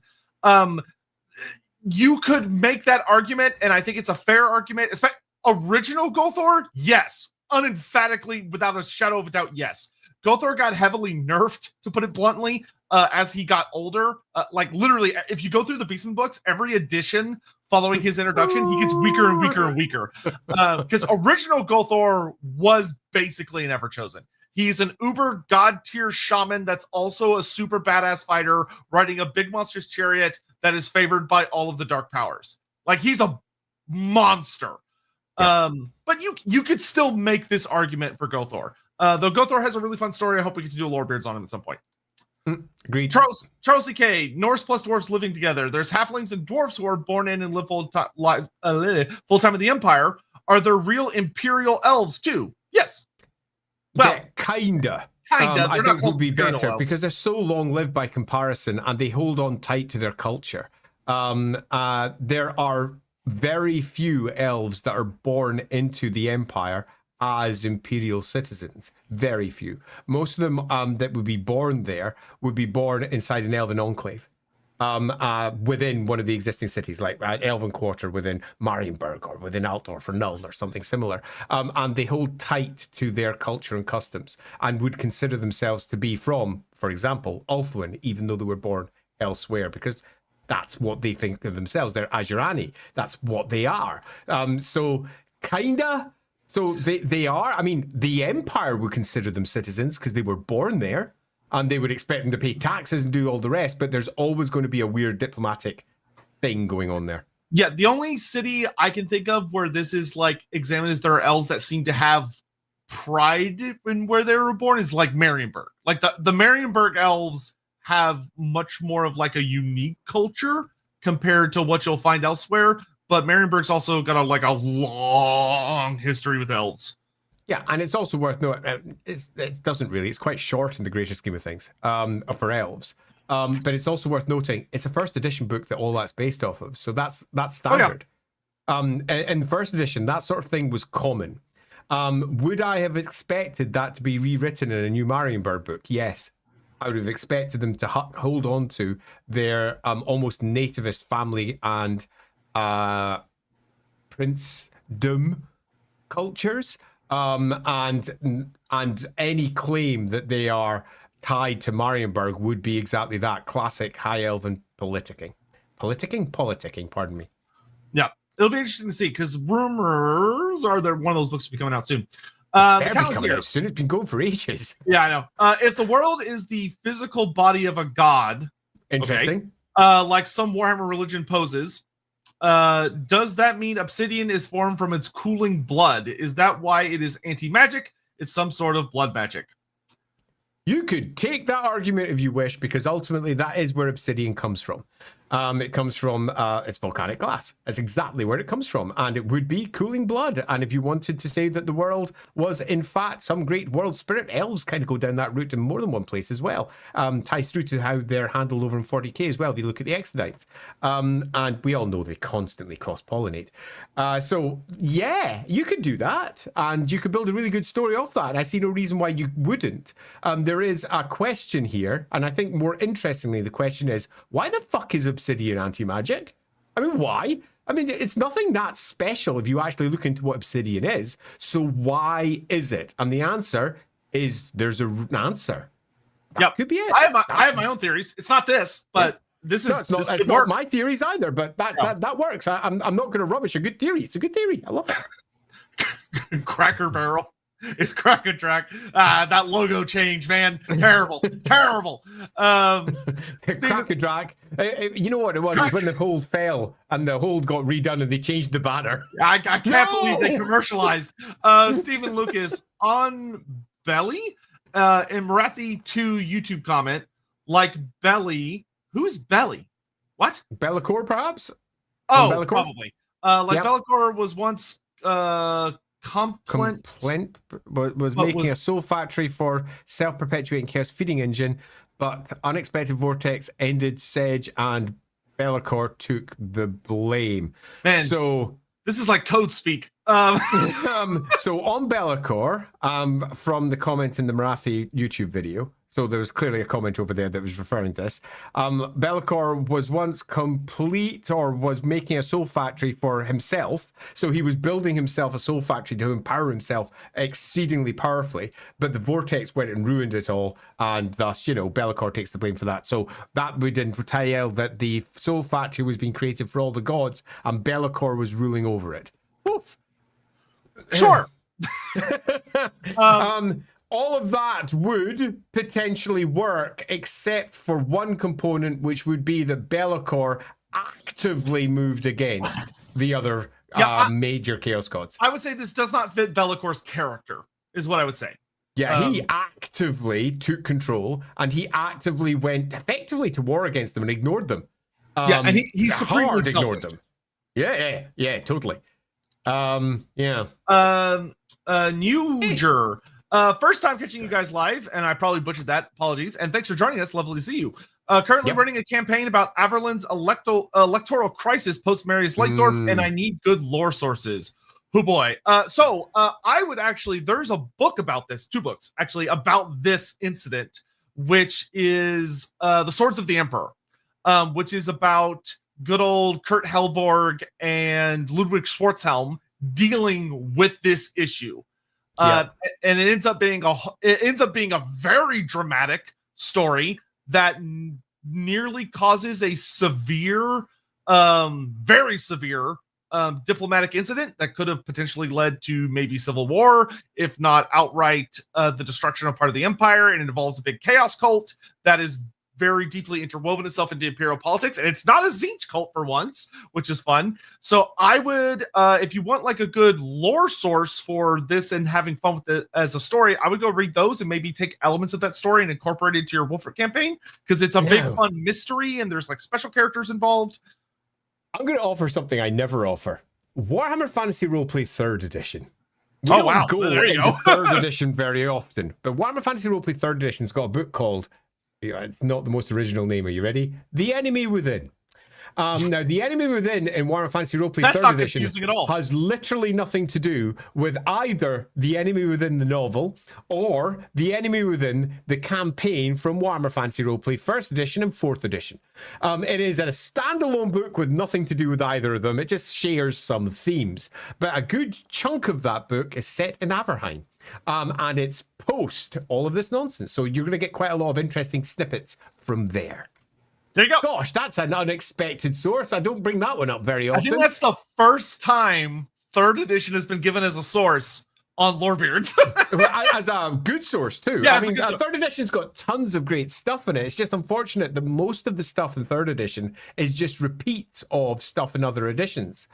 So it doesn't do an awful lot of aggressive new stuff that hasn't been done in other places. For example, it created the modern Uberstrike that we know that got used by Vermintide. But 4th edition made it all make sense. So 4th edition is the source we normally go for, because what 3rd edition added contradicted a bunch of other sources, and what Vermintide added on top of that contradicted both 3rd edition and those other sources. So 4th edition takes all of the sources, assumes that they're all accurate, and creates one united front. So even though 3rd edition was the source for all this stuff, it's not the best source to go looking at. The Warhammer Fantasy Roleplay starter set is, for example, but that's 4th edition. We very rarely go down to 3rd. Man. I feel sorry for it sometimes. It just gets clowned on. Down man, with the mention of seafaring Norse dwarfs, I just had a cool idea. Fjord Karaks. That's kind of already a thing. So I mean, it's sort of not actually. When you take a look at the Karaka samplings in the north, they're not really fjords, and they're not presented as fjords. It feels very much like it's been written by someone who's never seen a fjord in their life. Actually, okay, just for clarity, define for me what a fjord is. A fjord is keep it very simple. The sea carves in deep into what was once a great glacier channel, so it's a big high-sided firth. We call them firths in Scotland. We've got Moray Firth, a Firth of Forth. Keep it simple. And they're big salt water to fresh water, wide rivers with high mountains to either side. That's one way of viewing them, and I'm particularly choosing the mountain option because it fits so well with dwarves. This idea of a winding river going deep in, except it's not, it's the sea itself going deep into the inland part. If you take a look at the coastline of Norsca, you see it goes in and out and in and out, in and out. That's all the fjords. The fjords going deep in. So all the inny bits, all the bits that go in are the fjords as they go into either side. It's basically this great, huge valley with the sea at the bottom. There's like, in fact, I'm going to, there we go. Just look up fjords, you get plenty of examples. Correct. And big bays, it's not quite a big bay. A big bay is quite different. At least here in Scotland, a bay is very different to a firth. And a firth is the Scots word for fjord. So, yeah, we've got quite a lot of fjords here in Scotland as well. Okay, so according to the roleplay game, 4th edition roleplay, which I don't know if this is going to be the case in the old world, because the old world hasn't given us written details yet. Kraka Ornsmotek is supposed to be on one, which is in the old world. And it's way. They don't take advantage of the fjord. It's written like this. It's on a fjord. Yes. But what does that mean? I don't That's know. what bugs me. Okay, great. So it's like it was written by someone who'd never been to a fjord. I would be willing to bet that's the case. Donovan, I take increased use of wood as justification that Norse dwarves use spears. I know it's a loose headcanon, but I don't care. I want a dwarf phalanx / shield wall, god damn it. Now, let's go wild. Let's make it pikes. I mean, spears aren't big enough. Proper pike lines for the Norse. That'd be fun, but it goes against the standard Viking character that you have for the Norse dwarfs. If we want to reinforce that, we would probably, again, falling back on the old axes as the standard stereotypical weapon. But Dinoman, I think that you are actually probably correct if we're thinking about how it would work in practicality. Yeah, and I will say, Games Workshop has officially given you dwarfs with spears. Yeah, they're totally. Imperial dwarfs, and their models are hideous, but they exist. Yeah, ancient, terrible models, but yeah, they're there. I painted those a long time ago. Rotating potato. How are the Norscan dwarves different in their veneration of the ancestor gods? How do they venerate Grugni, Grimnir, and Valea? Likewise, what is their relation with stonework, war, and runes? So we get very few details that delve into this. Literally, the only thing I've ever seen about it is that in the 4th edition roleplay game, I was a little sad they did this. Instead of saying, how are these gods venerated differently by the Norscan dwarfs, they instead say, how are they venerated by dwarfs at sea? Which is technically different, but is like a subculture of a subculture where they could have just done the first subculture. And basically, it's just treated as they're the same, which it is not what it would be, because there would have been cultural drift over thousands and thousands of years, to the point, which we'll get into when we get talking here in just a little bit, because we're almost to the 130 mark, that the Slayer cults of the southern holds are very different from the Grimnir Berserker cults of the north holds. Yep, agreed. So the answer to this is, we can't say how, but they are different. That's it. We don't know what the differences are. What's the relationship with stonework? They do it, but they venerate woodwork to the same degree. What's their veneration of war? They're constantly at war and have been for thousands of years against chaos. What's their use of runes? If anything, even deeper and more broadly used than they are down in the south, because they have massive circles of stone, massive stone circles around all of their holds, anti-chaos runes to hold back the winds of magic and to hold back the worst of the depredations and corruption that chaos can bring. I'd also like to bring up this little one here. Simon, Andy, for fuck's sake, Vikings use spears a lot. I know that. That's why I said stereotype. Games Workshop leans into stereotypes that have nothing to do with reality. This is Games Workshop. It's not real history. It's pop history, okay? And that's why I said they should have them. They absolutely should have them. In a real version of the Norscan dwarves, they should have them. But in a Games Workshop facing one, they dial hard into stereotypes that often children are taught in not school, they're cartoons. Which is why so many Norse dwarves have got bloody pointy hats with big, huge, massive horns on them. Indeed, many dwarves have got that as well. Did any Viking ever wear that? Pretty much no. It's an invention of antiquarians from the 19th century. Doesn't mean, however, that all of the art that they used as their core source inspiration for their Norse doesn't kind of draw upon it. So I agree with you completely, while simultaneously I'm in a weird position where I have to say I don't think it'll ever happen. Yeah, don't get mad at us. We didn't write it. Yeah, I agree completely. Also, there's no need to apologize. I was just bringing it up to make sure that we were clear that I agree. Yeah, we gotta keep moving. We gotta keep moving. Funny. I grew up with Vikings because I came from the north of Scotland, where many people up there consider themselves to be more Scandinavian than they do Scottish. Indeed, when the Scottish independence thing was going on here in Scotland, they were thinking of going independent from Scotland and just going in with the rest of Scandinavia. Hilarious. Sean Schultz, so are the Norse dwarf shipbuilders? Yes. Yes. Did the Norse learn to build ships on the Norse dwarfs? They should have. Almost certainly. Yeah. Almost certainly. Because their ships look almost exactly like the Norse dwarf ships.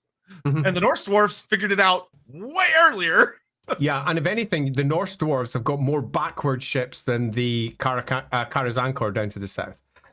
So they are using their older techniques, which means they're probably using techniques that are thousands of years old, and they have perfected them. And the Norse have been copying them, and it's why the Norse ships, when they come down to, say, Marienburg, are deemed to be, as far as wood technology is concerned, technologically better than the ships and the barges that are made in Marienburg. This is brought up with, for example, the Reikak barge. Here's a really obscure piece of lore. The Reikak barge, which was made in Marienburg, which uses the clinker build of the Norse because it was better than anything that the Empire had made for shipping. So they rebuilt their style of barging based on what the Norse were doing. Elemental exposure. Do Norse dwarves spell the token way, or did I just do a grudge? You grudged. F. It's always F. In Warhammer, it's always Fs. Come man, dwarves in Krakadrak listed as destroyed. This is just another algae scheme. Els, what did I do? Dwarves, oh, sorry, force of habit. This is just another chaos scheme. Yeah. Although the Norse dwarves don't have the algae scheme thing. They were outside that war. The Norse dwarves have no grudges against the elves. None. They weren't. They weren't involved. Not that all the writers realized that. Yeah, if I recall correctly, I think there is a Norscan dwarf in the War of Vengeance trilogy at the start of the book. There are some Norscan dwarfs, and they kind of do some stuff, and then they leave. But which is weird, dwarves, because according to the background, they're not supposed to be there, because that's when the two cultures are supposed to think that the other has been destroyed. But the writer's like, whatever, I'm going to put them in there. Because it even notes that they have like weird accents, according to the World's Edge Mountain dwarves, which is a whole fucking can of worms. But anyway, they weren't involved in the war. They didn't even know it happened, and they didn't care. Though, which, although with our slight reinterpretation, it would be more like this.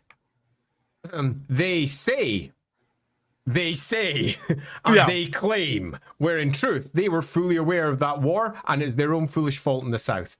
It should never have happened if they had proper leadership. Particularly if we go with the Hashut option, where they believe that if we go with the Age of Sigmar thing, that he's basically the ancestor god of being a king and ruling. They were like, yeah, you just ruled yourself badly.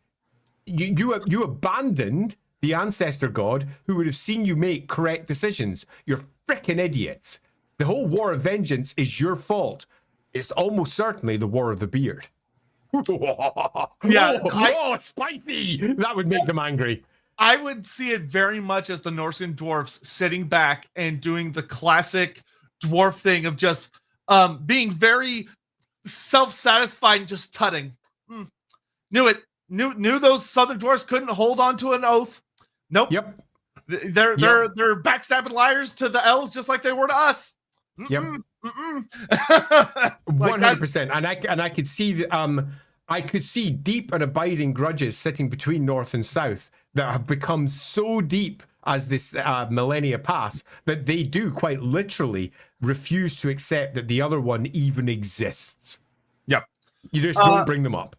Dominic Lynch, question. Your thoughts on North Dwarf settlements in Nagaroth before or after the Elf Civil War? Almost impossible. In the deepest depths of hypotheticals, sure, it could be a thing. But I would be like, absolutely, probably, undoubtedly not. Because you would need to build a weird story. Yeah, that would imply that the dwarfs had good seafaring tech, or entire clans were happy to get on elf ships, which they wouldn't have been, to go all the way across the world to the elven colonies in Nagaroth and then set up shop in mountains far north of the elven colonies at the time. So I have no issues with dwarves having good, solid technology that allows them to get across the water. Not a problem at all. What I have a problem with is the desire to do so. Why? What's the point? What are they gaining from this? Why? Where is it coming from? And you could answer, but they're just like the Norse. They want to wander. If that's the case, where are all my Norse dwarf colonies all over the world? They don't exist. There are Norse colonies around the world, but the Norse dwarves don't follow in that regard. There's a difference between the Norsey people and the Norse dwarf people, and that core difference is the Norse dwarves, like most dwarves, squat. I see no reason to turn them into something that so far they've not been. Yeah, dwarves like to put down a good story. I mean, you could make it work. You could force it. Yeah, but particularly if you just basically said Norse dwarves have always been colonists. They're all over the place. I mean, the second you do that, because Games Workshop does that frequently when they redo a faction. Oh, yeah, they do. And they go, hey, you know, Skeggy is actually half Norse dwarf. And then the roleplay game just goes, why did you do that to me? And they go, yeah, Skeggy, it's half Norse dwarf. Always was half Norse dwarf. There's a whole bunch of Norse dwarf colonies down there. The Norse and the Norse dwarves have been hand in hand throughout that entire period. Suddenly it all makes sense. And yes, you could have colonies all over the place, but that's not the story they've told so far. Yeah. So we are actually several minutes past the part I said we would get back to talking, but we're here now. Just Lorebeards. Yeah. So one of the most critical aspects about the Norse dwarfs, we've talked around a lot of different things. We've talked a lot about the shipbuilding. One of the things that's very, very interesting, I love that, I believe 4th edition added this roleplay. Andy, correct me if I'm wrong. But one of the things they really delve into is the idea that instead of the Ungrin, which is the great underground roads that connected the original Karazhan core, so that's all the World's Edge mountains, that road did not connect like outside of the World's Edge mountains. So it didn't go to the Darklands. It didn't go to the Norscan dwarfs. They didn't have enough time, essentially. Plus, it's really hard to burrow under not mountain. But especially when there's a big Skaven hellhole surprisingly close to where you would be trying to tunnel through. Didn't exist then. Didn't exist then, but it's going to. But not for thousands of years. True. So yeah. What the Norscan dwarfs have, and let's see, is Sotek going to try and pronounce this and butcher this? Hell Which yeah, one? he is. The Ungravolk, which is... I don't even know if that translates properly, but the Ungravolk, as the roleplay game says, is the great series of underwater canals. Where basically, that is new. Yeah, underneath. I love that. Yeah, it's good and it makes sense when you. It's ridiculous. It's fun though. It is. Which is basically that there's a bunch of underground waterways and lakes. And things that were carved out by like glaciers and the world moving and everything underneath all the dwarf holes. And that over the course of centuries, one of the things that the Norscan dwarfs did was that they expanded these underground waterways through mining and delving and such to connect the various holds, so that instead of having a road that they would march along, they have waterways that they sail along, which is very silly. But it's fun. It's fun, and it gives them. I love it. I love it with a passion because it geologically makes no sense. Like almost none. It goes against the sort of terrain that Norsca and like equivalent real world like Scotland or Norway actually has. Lakes and fjords and all of that ilk, sure. Underwater caverns of that ilk, not really a feature up there. So it's basically just created out of whole cloth. And you know what? Who cares? It's an excuse to have Vikings go round through underground canals and, for example, travel all the way from Shortraken over by the frozen sea up there, right into the Sea of Claws. Woohoo! And out we come! Yar! So this is what allows the Norscan dwarves to A, connect the holds without having to go over land, which is very dangerous. B, allows them to have ports and shipyards that are not exposed outward. So like if you went to Norsca and you walked around the mountains, you would never see a dwarf port because they're not out in the open. They're beneath the holds. Except for the fjords. Except for the fjords. In which case you would see the hold and the fjord, which is out in the open. Yeah, and they're probably, there are some boats, but like they're all pretty well defended. But anyway, and these underground roads also waterways also allow them to pop out either on the Sea of Claws side or the other one, the northern frozen sea. Frozen side, sea, which is very convenient. And there's the role play adds in a whole bunch of goofy things where they've got like these runes of illusion and runes of disguise that hide all of the entrances. So the Norse dwarfs, as far as you'd see, would literally like come sailing out of a mountain face, and it's very spooky and cool stuff. Which is, I love it. Yeah, which is genuinely a fun idea. Yeah, I mean, it's pure Warhammer. I think it's brilliant. Yeah, especially because one of the stories that they tell that I think works really well is that the main impetus behind making sure all of the holds were connected by reliable canals that could be navigated by ships carrying massive amounts of troops was the fall of Krakadrak, which, like Andy said, hilariously during 8th edition, and I cannot tell you how many aneurysms this caused me as a young Warhammer fan, the Dwarf book and the Warriors of Chaos book quite literally had a "we beat you, nuh-uh" situation. Like, that was the relationship between those two books.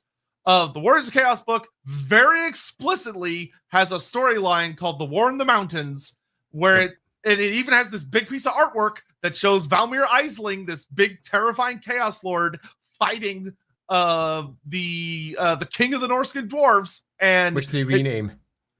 And it's like, oh, there's a big fight, and during the fight, the dwarf king lures Valmir and his legion into the mountain, and once they go into the mountain, the Norscan dwarfs set off a series of explosions that collapse the mountain on top of both armies. And that the Chaos Horde was trapped in the dark with the Norscan dwarfs, where Valmir Aisling and his horde were said to go on to exterminate the Norscan dwarfs. Like, they wiped them out entirely. Then the dwarf book came out later, because it was the later book, and the story goes, that's not what happened. What actually happened is that the Norscan dwarfs were kicking ass chewing bubblegum, and they showed up to the battle for Kislev City against Azavar Kul, where they met Thorgrim Grudgebearer, who was Prince Thorgrim Grudgebearer at the time, and they fought alongside the regular dwarfs, and Thorgrim was like, hey, you guys are pretty cool. And I've also exemplified myself because I'm Thorgrim and I'm a badass. Can I come back with you guys because we just realized y'all are still alive? And they were like, yeah, sure, come on back with us. So Thorgrim wanders back with the Norscan dwarfs to Krakadrak, which is still standing under King Thorgard Cromson. And Thorgrim goes on to be a super big badass, where he whoops the shit out of the Chaos Hordes that were attacking the Norscan groups and exemplifies himself as a great hero. And so a year later, when High King... oh my god, his name just left my head. What the High King at the time? What's something son? Oh shit, you made me forget it too. I'm too busy laughing at the silly book. God damn it. High King at the time. Who's Alaric? Yeah, Alrickson. High King Alrickson. There we go. So High King Alrickson is dying because he suffered mortal wounds during the Battle of Kislev. So he holds this, he doesn't have an heir. So for this competition, essentially, he gives everybody a year to go off and do great feats and then come back to a King's Moot, essentially, and present their feats, and whoever is the most impressive will be the new High King.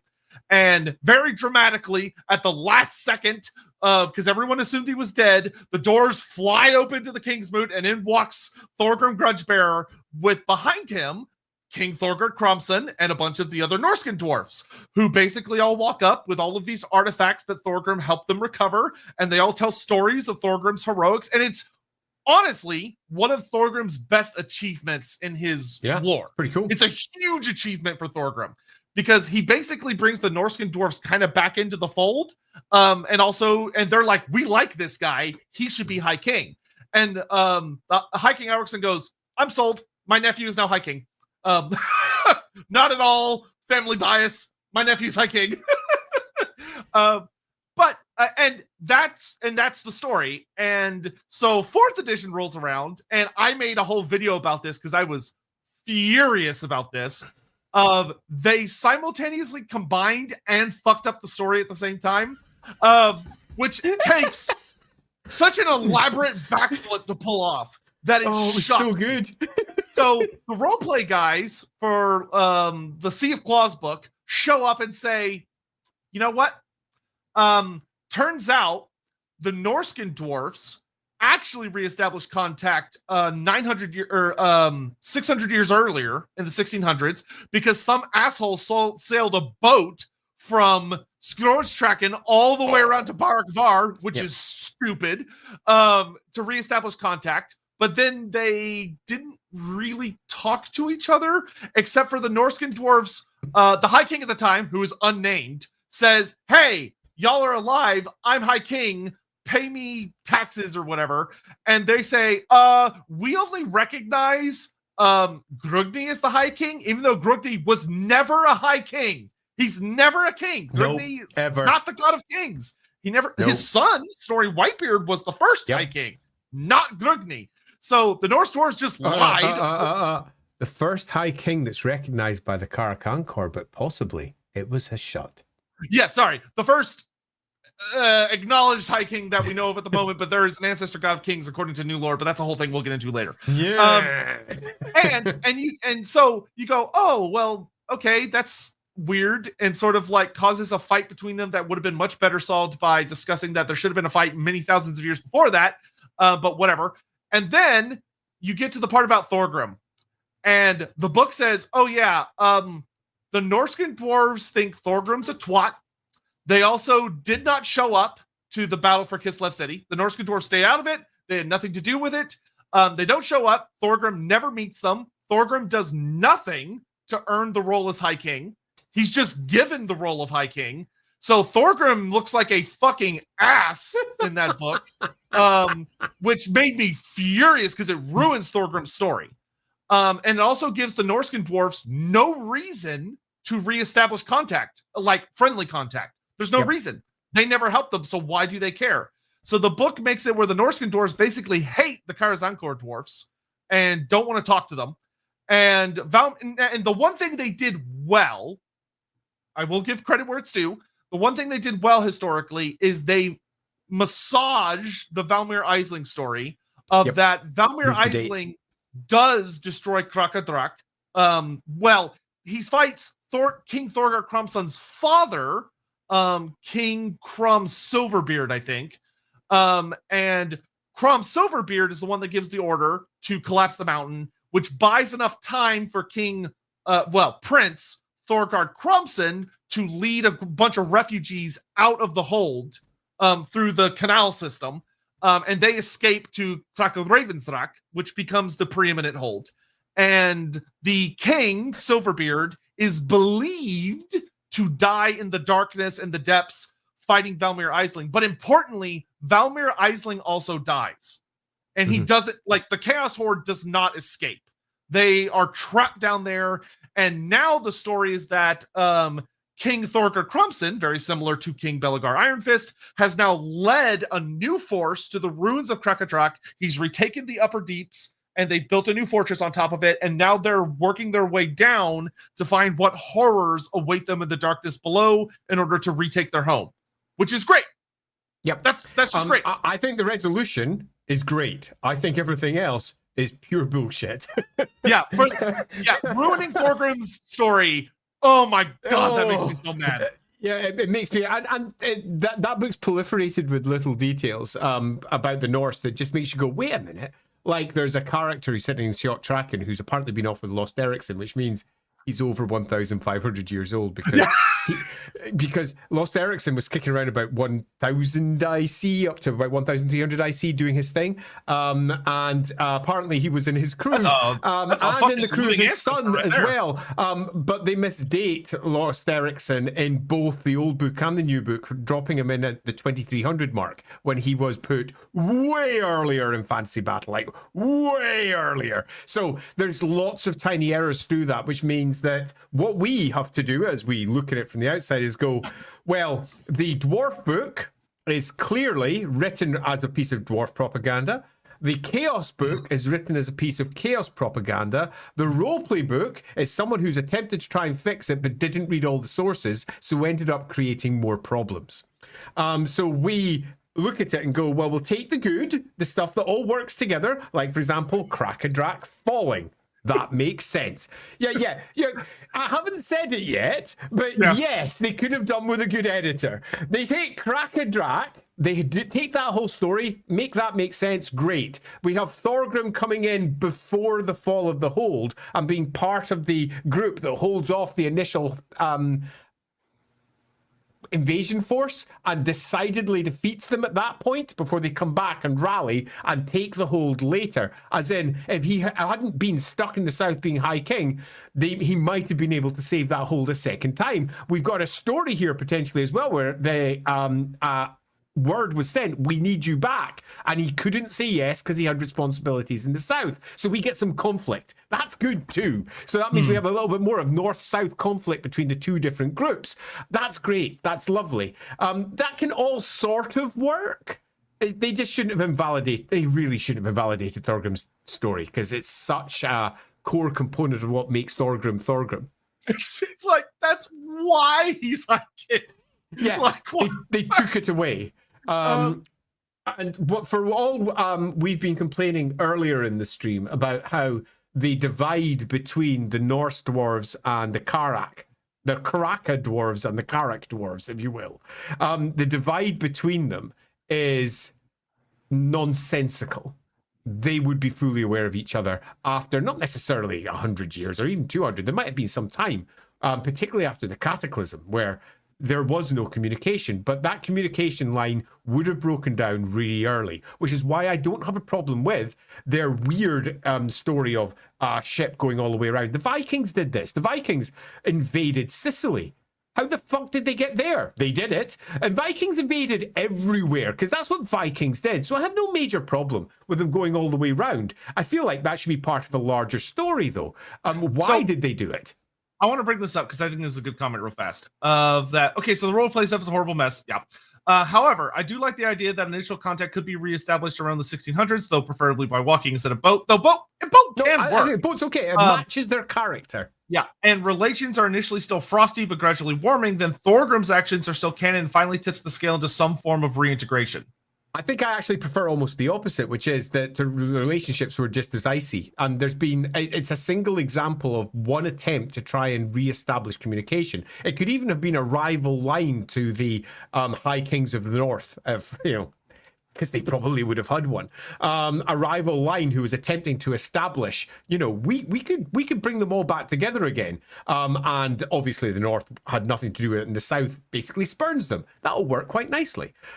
We could have multiple examples of that through time because dwarves are ultimately practical. There'll be some dwarves who try to get over it, and other dwarves who are exceedingly stubborn, who refuse to get over the issues. I mean, we've got a nice story potentially building there, I think.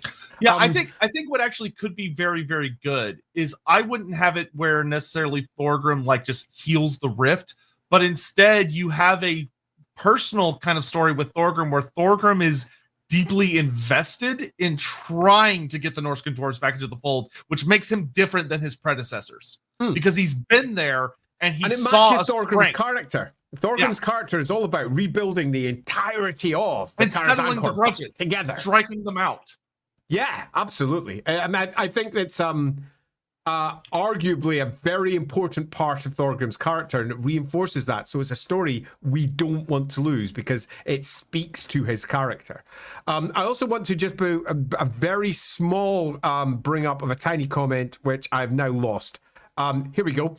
The Martin Canal, and I pronounced it wrong, Martin or whatever, in Paris was completed in 1825, so very doable by Dwarven tech. There's a big difference between a canal that's underground in Paris and a canal that goes from London all the way over past Moscow, because it's that long and longer. The canals are proper mental, which is why I laugh about them, because they are stupendous works. Magic. Because a canal is fine, but water, it has to be consistently flat, or an enormous amount of locks, or it's just going to be hard. Something really hard. Ice Dragon carved out caverns that magically do that. Some bullshit. Yeah, but the second you say cavern, I mean, does the ship come in up there, fall down, go back up to the other side? What happens? Yeah, masterful dwarf engineering, something. Don't worry about it. Something. It's genuinely funny because the practicalities of it are intensely not just difficult but gargantuan, and when you compare that to say the train tracks that they were trying to build from the car up through the World's Edge Mountains, arguably much easier because train tracks can go up and down. Yeah, I will say that if someone wanted to go crazy with it, that would be a very fun way to showcase how Norscan dwarf engineering is very good, but it's very specifically focused on certain things. Yeah, I agree. which I'm would be not super against fun. it. To be as blunt as I can be, it's stupid, but I love stupid for Warhammer. It is the sort of thing where I want to get into it and make it all make sense. Because as it stands, with just a few brief sentences, they basically said there is an impossible thing that makes absolutely no sense, and it's there, and it just makes me go, I want to make it work. I want to make it work. I want to make it work. Because that would be awesome. Ricky Chapman. We met some. Oh dear. We met some Norse dwarfs in Wolfrup. We were helping hunt the remains of Arik Demon Claw's army, and a nasty giant chaos spawn attacked him. We distracted it so the Norse dwarfs could get a bolt thrower ready, and they punched a hole in its head. Great. Awesome. No notes. Good stuff. The comment here. I like the idea priests of the Norse version of Shalia are more than willing to shiv a fool. Well, so there is the to be fair, the Kislevites have a god of healing called Soliak, who is very similar to Shalia, except for she is not a goddess of mercy. She is a goddess of healing, but she is a goddess that if you're an idiot, she will not help you. Like if you get yourself hurt doing stupid things, she's not going to heal you. And she's also a goddess of bears, so she's much more okay with you stabbing someone than Shalia would be. Interestingly, though, she was just Shalia before, and she was a goddess of healing, and Shalia also refuses to heal a whole ton of people. That's why people have to pray for mercy, because Shalia often just doesn't provide it. She is not a bleeding heart, as many describe her. She is someone who is deeply vindictive, and has a deep enmity to Nurgle, and happily murders them. Happily murders Nurgle cultist. Yeah, Shalia actually has various exceptions in her strictures that are not super well known, but she's also surprisingly kind of a bitch. I actually think the Archaon story handled it really, really well. If you ever read the Archaon book, where there's a scene where a Shalian accidentally kills him, and it's admitted by Be'lakor that this Shalia just saved the world, but Shalia also unleashes her wrath on the woman that just saved the world by killing Archaon. It's very good. I remember having a discussion with a writer about this, and I said, remember that Cain is her uncle. Cain is her uncle. Mor is her father, the god of death. There is more going on here than is immediately apparent. Yeah, but that being said, to our knowledge, the Norse did not take Shalia with them into the north, if Shalia was even around at that point. Shalia was a classical goddess and wasn't a part of the standard pantheon at that point in the north. So Shalia couldn't have gone with them, but she could have been imported later. Yeah, so if you believe Soliak was around at that time, they might have had Soliak. By the standard, because Shaliak came along with the other tribes, so didn't come with the Umberigans. Umberigans were coming on that route, and that was 1,000. I mean, it's all like it's about 1,000 years out of time. Yeah. That being said, in the north, healers stabbing the shit out of you is not going to be that surprising, to be frank. Yeah, absolutely. Especially because in that case, the Norse might have taken a lot of their concepts of healing from a goddess angle from Valea, and Valea will fuck up a fool. Valea will beat your ass. Stephen Lucas, Tides of Torment reveal Norsca get a new dwarf unit. Honestly, that wouldn't upset me. As long as they did it carefully, they probably wouldn't, which is why they're not going to do it. I'll put it very bluntly. They just wouldn't do it because of the version of Norsca we have. Now, if you're playing Norsca and you want to role play by making an alliance with the dwarf faction, and you're like, oh, well, these dwarf allies I just recruited are Norscan dwarfs, great. But the only way I could see us getting true Norscan dwarfs, like Norscan berserkers, or dwarf berserkers as a unit, that seems likely. Would be that actually seems likely because they're a thing that's even mentioned in the army list. Yeah, the only way I would see them arriving into the game would be through a Dogs of War DLC that brings in like lots of mercenary type units. Yeah, seems fair. Blood person, would Dawi Weird or Dwarfs of Ice be a good name for the Norse dwarf, similar to the Dawi Zar? It's not terrible. Yeah. I mean, it's not bad, but it does define them as ice, where they are more typically defined as drunk and seafaring. Yeah, I would almost be more inclined to call them sea dwarfs in Kazalid, especially because when you read about how the Karazankor dwarfs feel about dwarfs that get on boats of their own volition and cross water of their own volition, they would think the Norsca dwarfs are fucking crazy. Like And being it called a could sea. And it could even be the source of much of their dislike of the sea as well. Yeah, that would actually be quite fun. The antipathy between north and south, so that'd be quite fun. Yeah, that would be really fun too, because the term sea dwarf would be funny, because from a Norscan dwarf's perspective, it would be a name of pride, but from a southern perspective, it would be an insult. Yeah, I agree. There could be something in that. Rock 6000, I love more diverse dwarf culture, but don't the Norse seem a bit tame for living that close to the chaos waste? Is it all dialing up to 11? Is all the dialing up to 11 AOS now? So it's just a lack of detail rather than anything else. Yeah, and what I would say to this is they are as Games Workshop has started to look more and more at the Norscan dwarfs, it seems that they are defining them as they had methods to repel chaos very successfully. But there are also little mentions of things where their cult, like if the Norskins, which seems very much to be the case, it should be the case, derived a significant amount of their culture from the Norse dwarfs, then the Norse dwarfs, a lot of that craziness that we associated with Norsca comes from the Norscan dwarfs. Yep, agreed. So like they are willing to, like they are monster slayers. They are willing to go out and face chaos hordes and beat them. Yeah, they're all Brian Blessed from Flash going dive. Yeah, they're proper crazy, and I quite like that as a core character because the dwarves are often portrayed as reaching that point whenever they're particularly emotionally invested with a situation where I think it may be their baseline. Yeah, where this might be more a situation where we think of standard dwarfs as being very ordered, close rank, big shields, heavy armor, all this stuff. The Norsca dwarfs say, no, we attack. We go out and we mess people up. Yeah, perhaps they view their warfare in a far more Grimnir fashion than the rest of the dwarves, where Grimnir is often the first slayer, viewed as an ancestor god of war, but not necessarily someone they would follow the sound tactics of. They've got their kings for that. And yeah, they might be a much more berserker force. Take it to them. Let's see. Hammond, the Northern Belthani yelling at the invading Norsey. Skyrim belongs to the Nords. Well, the Norsey and the Belthani supposedly got along fairly well back in the day. They did. They were fairly peaceful apparently. Tribes. Which is tragic. It is. Rock 6000, how would interacting with a North differ from others? They are so not in a goofy sense, but in a genuine sense. Compared to a regular dwarf, they would likely appear like party animals. A much more that's an interesting way of putting it, but yeah. Much what more happens when you got a Satan Slayer? Yeah.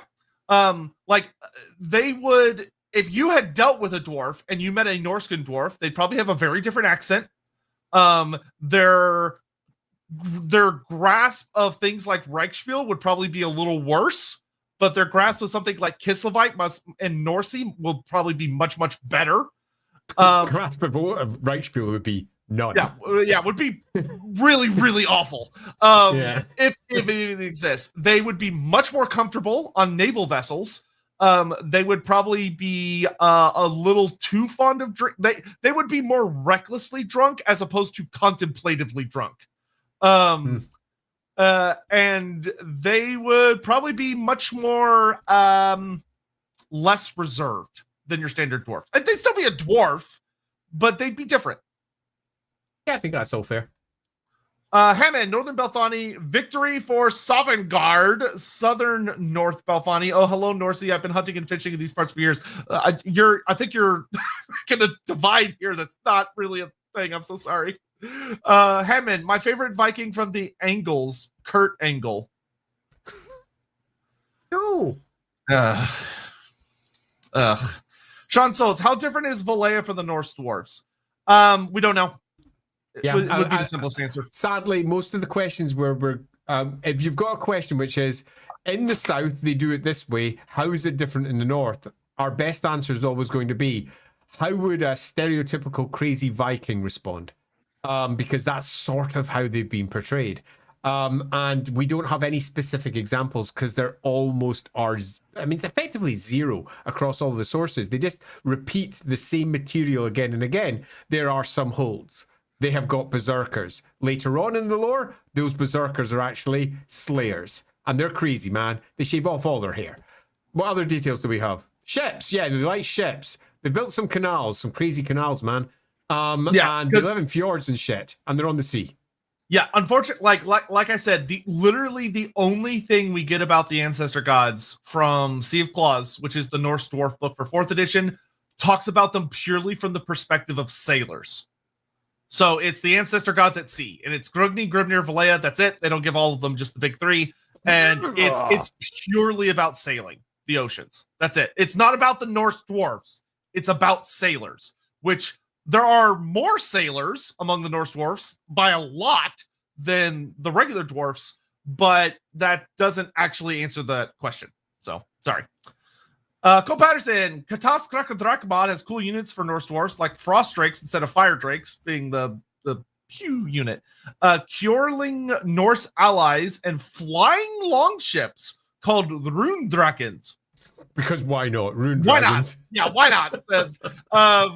A little silly and not supported by pretty much anything. But sure, why not? Would be my simple answer. Agreed. Donovan, the United Kingdom of Norsca reminds me of once I had some cheap promotional card game that had as an advert for X-Men 3. As part of it, had Q&As about the characters. One from what country is Storm from? Answer, Africa. Yikes. Oh, wow. Yikes. That's a thing of beauty. Holy shit. Watchdog 3079. Do you think Norse dwarfs have wolf slayers, as in were and skin wolves or other theranthropes? No, I think that's the human component. Yeah. So slayers. Yes, I slayers. I don't think killing them. As in killing them. Yeah, sure. Yeah, sure. Yeah. So I'm actually going to use this as a good point to pause the super chats for a moment, and we're going to talk about the Northern Cult of Grimnir, because so there's a really interesting thing with the Norse dwarfs where they have the berserkers. Berserkers, for those, or Norscan dwarf berserkers, for those that don't know, Andy talked about them a little bit earlier. They are very similar to slayers, except for instead of it being that they follow the path of Grimnir by swearing an oath of avenging a great dishonor and like shedding all of their armor and looking to die in battle, that's not what berserkers do. They follow the path of Grimnir with joy and exultation, and going out to fight against chaos and monsters and revel in their battles, revel in following the path of the warrior. Slayers among the Norscan dwarfs seem to be, like, from Norscan dwarf culture, seem to be exceptionally rare. Yeah, and it's interesting because that wasn't the case to begin with, as I mentioned, all the way back in the day, 3rd edition. Both Slayers and Berserkers were a core unit of the Norse dwarves. And as is often the case with later developments with Warhammer, they give each one their own unique thing. So they went, well, the Norse dwarves, let's just conflate the whole thing, and they just turned them into Slayers. But Slayers of a very different kind. And I could not support more the idea that we get ourselves some religious division in one of the core cults of Warhammer. And I really do stress that the cult of Slayer is a core cult of Warhammer. It really is. A core god of Warhammer, Grimnir, and a core cult. They are iconic. Every single one of our most Warhammer popular fantasy episode. Yeah, it's our most popular episode, the Slayers, and they are iconic. They're on the cover of every Warhammer Fantasy roleplay game. The core book of each one has a Slayer sitting front and center, and there's a reason for that. They're the punk rock dwarves that kick ass, and they've taken a different story and they've said there's conflict, but they've not given us any of the conflict or what's behind it all. And for me, it's almost heart-wrenching. I look at it and I see beautiful stories that could be told about dwarves who disagree and absolutely believe they're right with what they believe. And think about the heart-wrenching awfulness that the Troll Slayers go through. Go check our Slayer stream. They really, really don't have it good. And to have these other dwarves claiming that they have got Grimner right, and honor and the loss of honor is not a part of it. It's a completely different setup. They've taken a different route, and I think that's great. I love it. I think that more conflicts of these kinds for the dwarves would be good, because they often, in fact, no, they don't just often, they almost always present dwarves as a great monolithic group, which is fine because it's kind of appropriate. Monolithic, a big stone. Ha ha! That's the dwarves, isn't it? But no, each of the holds have got their own traditions about their ancestors. Each of the holds have got their own clans with their own beliefs. But that's often subsumed behind their dwarves. And at least with the Norse dwarves, we've got an opportunity to examine some of the differences in stark relief, and they have an excuse, Games Workshop at least, to say why it's in place. Because of those thousands of years of isolation from each other, where they refused to talk to each other, or if you will, they didn't know each other existed.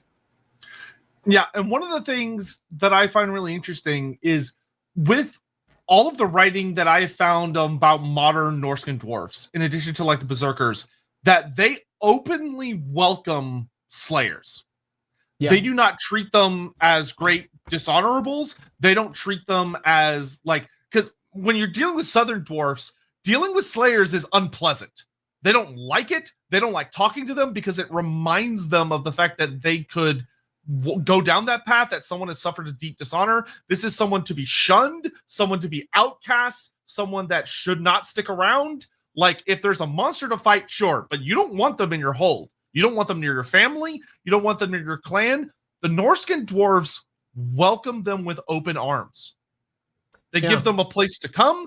They venerate them, not in the sense of like celebrate them because their story is sad, but they seem to produce a lot less of them, and they seem to have a much more positive, healthier relationship. Yeah, they seem to have a much healthier relationship with Grimnir than the Southern dwarfs do. Yeah, it's really interesting because they clearly have a different view here, and it's one that's unexplored. There isn't a great deal for us to really draw from here. It's often it's a mystery. As little as it's often as little as there's a lot of slayers up here because they're chasing the giants, they're chasing the trolls, they're chasing them. There's a lot of slayers in these holds, so there's a different relationship. It's not really explored, but I think it's an open door for us to look at the Norse dwarves and say, what are their relationships in this particular case with their gods, their ancestors directly? And clearly their relationship with Grimnir is different. It's just different. And I like that. I think it's good. Yep. So yeah, there's that aspect. We talked a lot about the human aspect. There are some fun mentions in the 4th edition book that talk about that the Norse dwarfs generally taught a lot of the early human tribes how to do things. So they taught them how to like make beer. They taught them how to make mead. They taught them how to build certain things. They taught them how to travel certain routes and deal with all sorts of things and trade and all this other stuff. And I think that's indicative of the story that it should be. Not that they avoid getting into any fun specifics. Yeah, but it's quite clearly the story of the Norse dwarves. Look at all the stereotypes we have for the Norse. They come from the Norse dwarves. I think that's clearly the tale of who they are. So all those things you get of those high sea adventurers, those people who don't just raid and attack. That's not what the Vikings often did. They arrived and they mixed in. They got stuck in with the locals. The Vikings being terrifying raiders is largely Christian propaganda from the United Kingdom, where often, particularly because I come from the north, we've got so many stories of Vikings up there. And the relationship, we were ruled by Norway for far too long up there. And up there, it's very clear. No. It was just part of... They were just another group, and we were there. The country was split between them. They weren't at war with each other. They weren't raiding all the time. They did have some issues with some people, and yes, some of the stereotypes for individual groups were true. In the same way that you could look at any group and say that there is some extremists that are doing some extreme things involved with them, and you can say that about any group. But they were largely settlers and traders. They were cool people who obviously warred just like all people do. So they were uncool in a variety of ways too. But that seems to be the core traits for the Norse dwarves. They're very unlike other dwarves, right down to how their holds are actually described, where we've got ourselves open air components at the very top. They're doing their primary meetings in open, not in a hold underground. They have all the underground parts too, but the main meeting halls where they meet with others are actually outside. Big long halls made of wood and stone. Yeah, all of the Norse dwarves have an outside component, like Carrick 8 Peaks, which was considered weird by the other dwarves in the south. Indeed, and in many respects, you could even say that might have been the norm at one point, and before they squirreled down during the Cataclysm. During the Cataclysm, they had to go down and stay down. But maybe they didn't here. There's a different story being told. You might and also I think argue that's super important. What could be interesting is you could maybe even argue that it wasn't the Cataclysm, it was the War of Vengeance, where because of the dragons, the Southern dwarves could not have open air areas anymore, and it just fell out of favor, especially with the Goblin Wars immediately afterwards. Whereas the Norscan dwarves, fun fact about them, not only did they escape dealing with the elf bullshit during the War of the Beard, the War of Vengeance, they also didn't really have to deal with the Goblin Wars because the earthquakes didn't hit them. It was along the fault line of the World's Edge Mountains, but the lore that we have about the Goblin Wars states that the Norscan dwarves were not hit by the earthquakes. Just bringing up this one because it amuses me. Yeah, the Normans, as in Normandy, France, is literally a Norse colony. Yep, pretty much. Arguably, British royalty are Norse. Yeah, one of my family lines is the Delaws family, which is actually a Norse line. A huge chunk of my line is Norse kings and similar. It's just, that's just how it went. I just want to pull up some quick comments. So what's the deal with the Berserker shaving themselves, excluding their beards? They're emulating Grimnir. Grimnir is said to have shaved everything, well, depending on who you ask, either shaved everything but a crest or shaved his entire head before he went on his final march north. And according to the Norscan dwarfs, which is something that the Southern dwarfs actually would probably argue against, which could be a bigger cause for schism. According to the Norscan dwarfs, the last place Grimnir stopped before he went into the Chaos Waste was Kraka Ravensrak, which is why they have a big shrine to him there, because they say this is the last place he stopped before his journey north. But according to the Southern dwarfs, that's not true.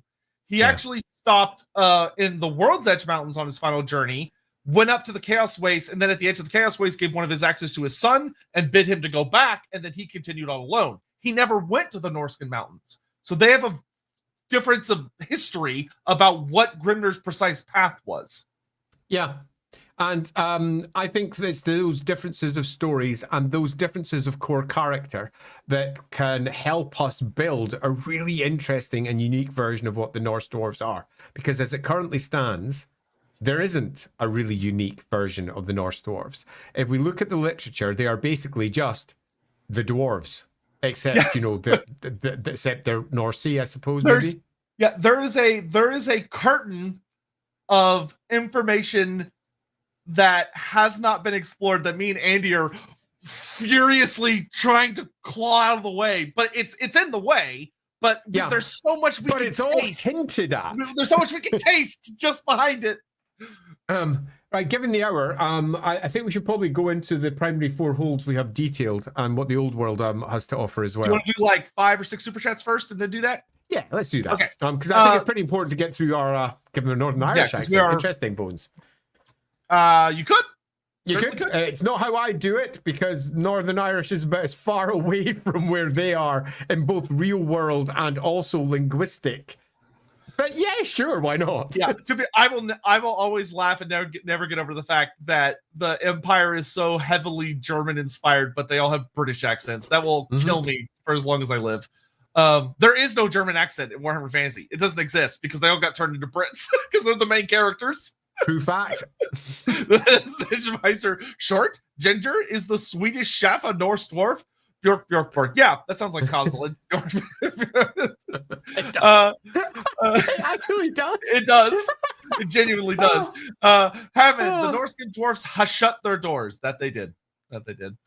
Donovan, okay, I know this stream is trying to make things work. However, thinking the Son of the Dwarfs are dead is one of those things I'd be like, yeah, no, that's being retconned unless you change the actual belief of dead to us, and humans have misunderstood what's being said and conflated what they were saying. We'll have to see with the old world, because the old world, they're just on the map. What?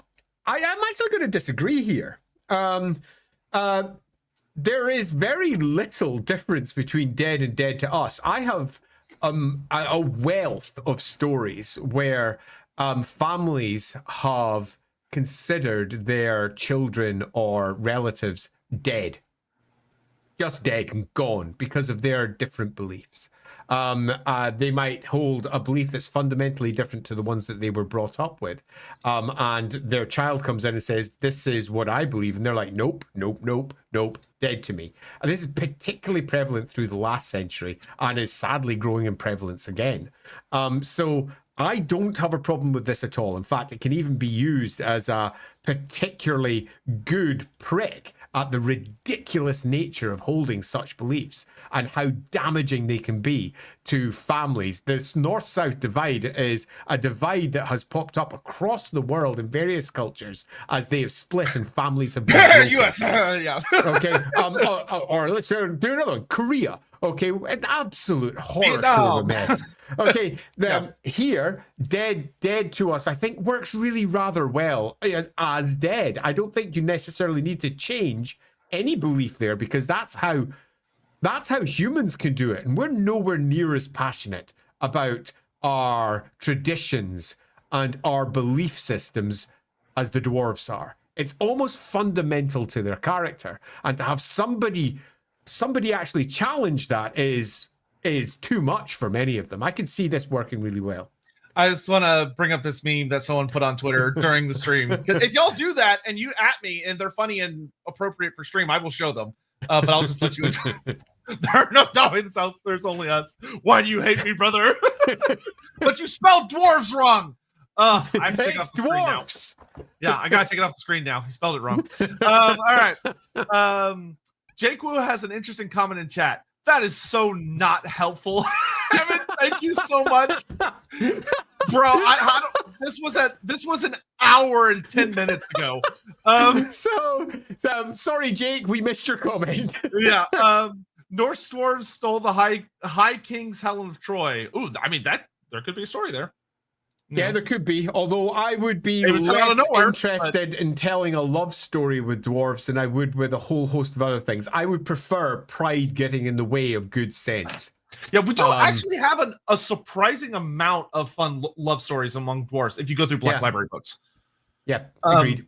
Calentier, Marathi caused the dwarfen schism. No one can resist that chest of gold. Boo! Boo, I say. Boo!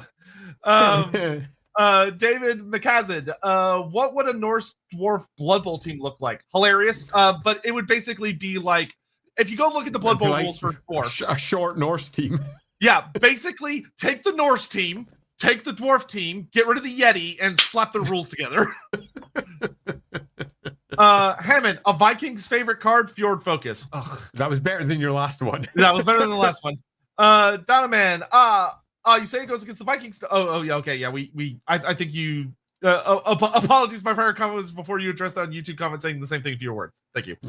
Cinchmeister, we need a beardy soulbound dev for the hat trick. I'm sure we could get one at some point.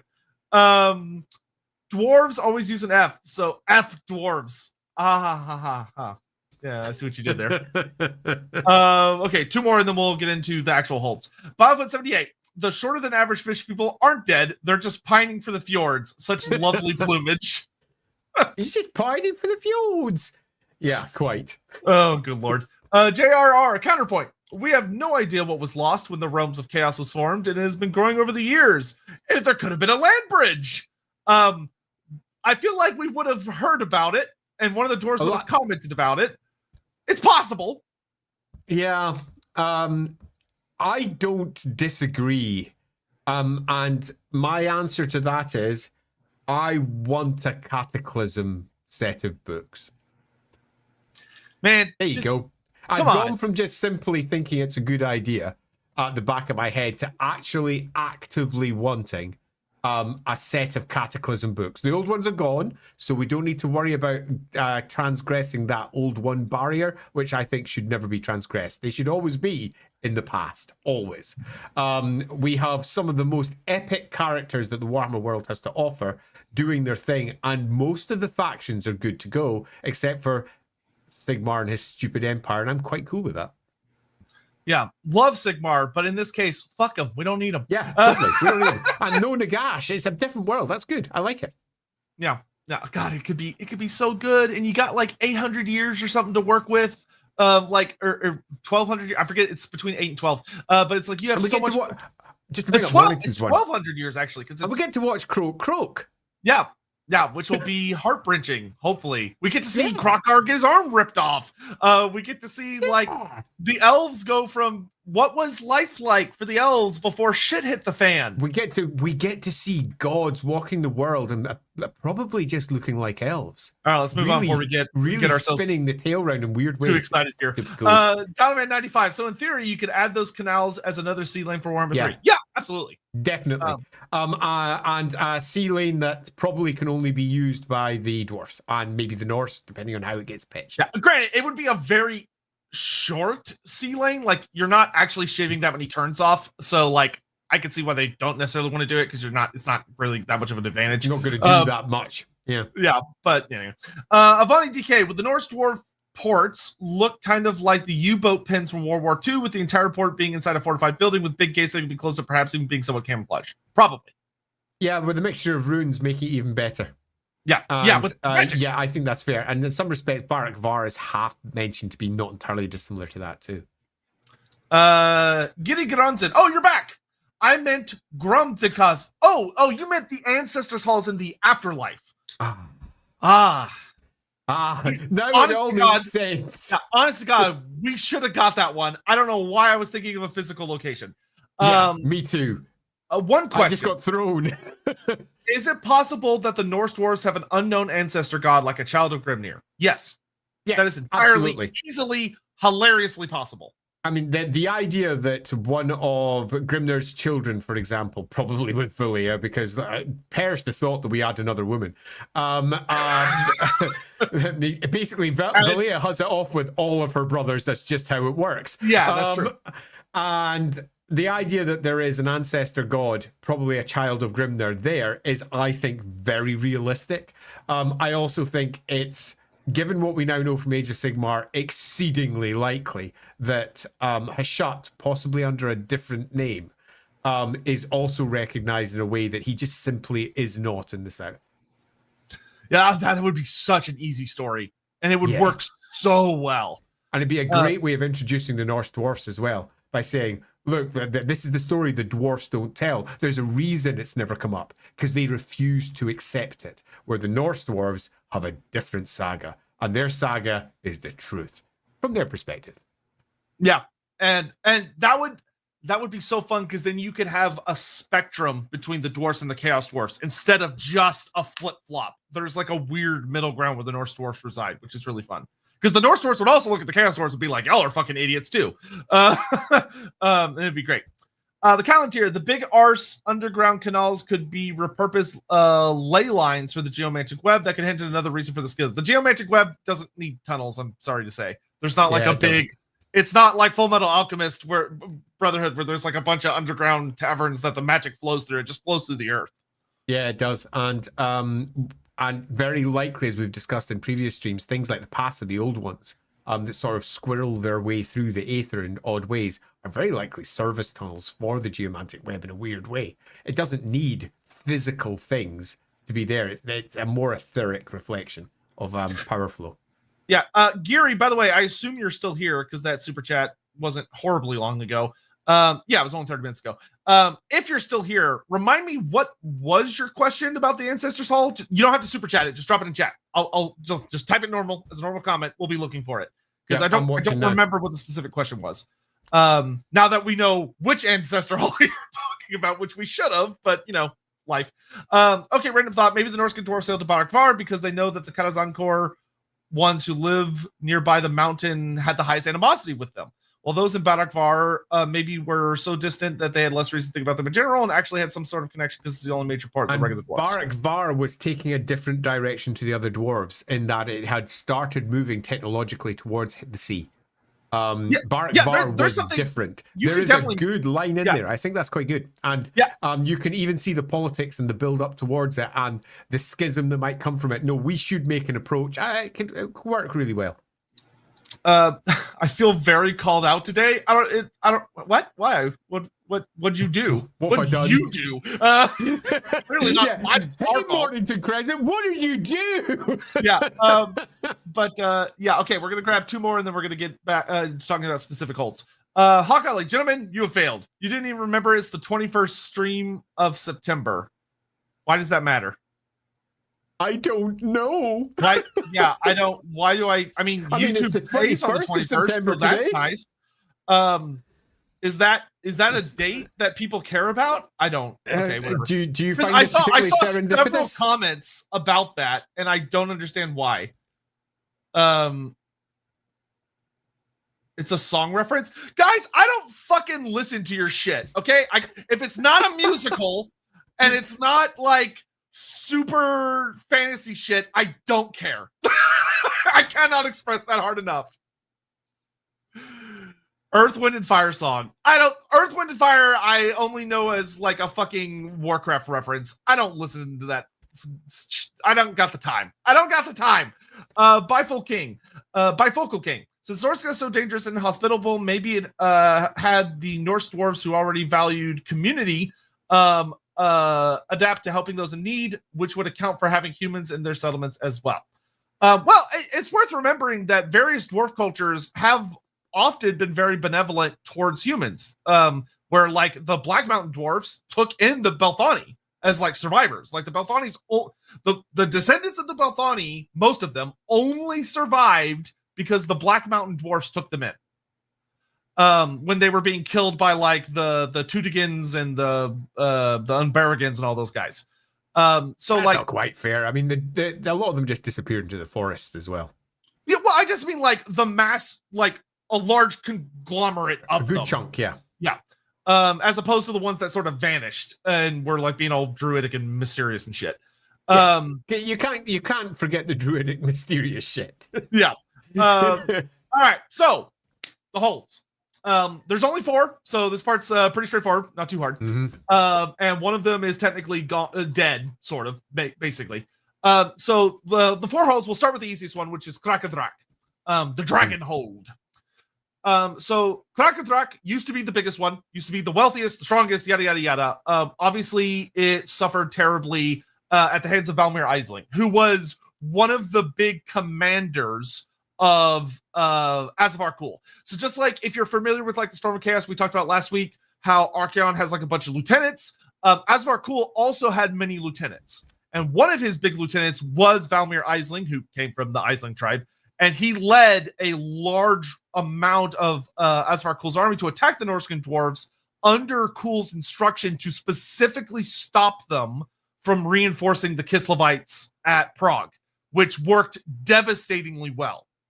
Because not only did he obliterate Prague, but Krakadrak was also so horrifically sieged that King Crom Silverbeard felt there was no choice but to pull off a fairly badass, but also kind of classic dwarf move of literally bringing the mountains down on top of both sides. Which also prevented Valmir from reinforcing Azavar Kul's army, which if he had, meant that the guys that went to Prague and then chased after Azavar Kul's rear guard might have had a force behind them that could have changed the whole course of the war. I don't know if there's anything you want to add on that, Andy. That one's pretty straightforward. Not at all, because I was in another world. I was listening to Earth, Wind, and Fire. Good Lord. All right. Because I had to find out, do I know this song? I know, not only do I know this song, I know all the words except for the 21st night of September, which I've been singing wrong my entire life. I was like, do you remember? And I was like, oh, is that what the line that is? Song. I know that song. It literally made me laugh. And so I heard nothing that you said. I was too busy laughing at myself for getting the words wrong to a song. I only know that song from the fucking like VTuber anime memes because there's like a bunch of memes about it for some Gundam show. Because I trust him implicitly. Yes, everything Sotek said is absolutely right. Crack a drac. There you go. Yeah, cool. And thanks to the new lore, which is super. And to be fair, the underground fighting is said to have lasted for 88 years, which is crazy. Of the fighting down in the tunnels.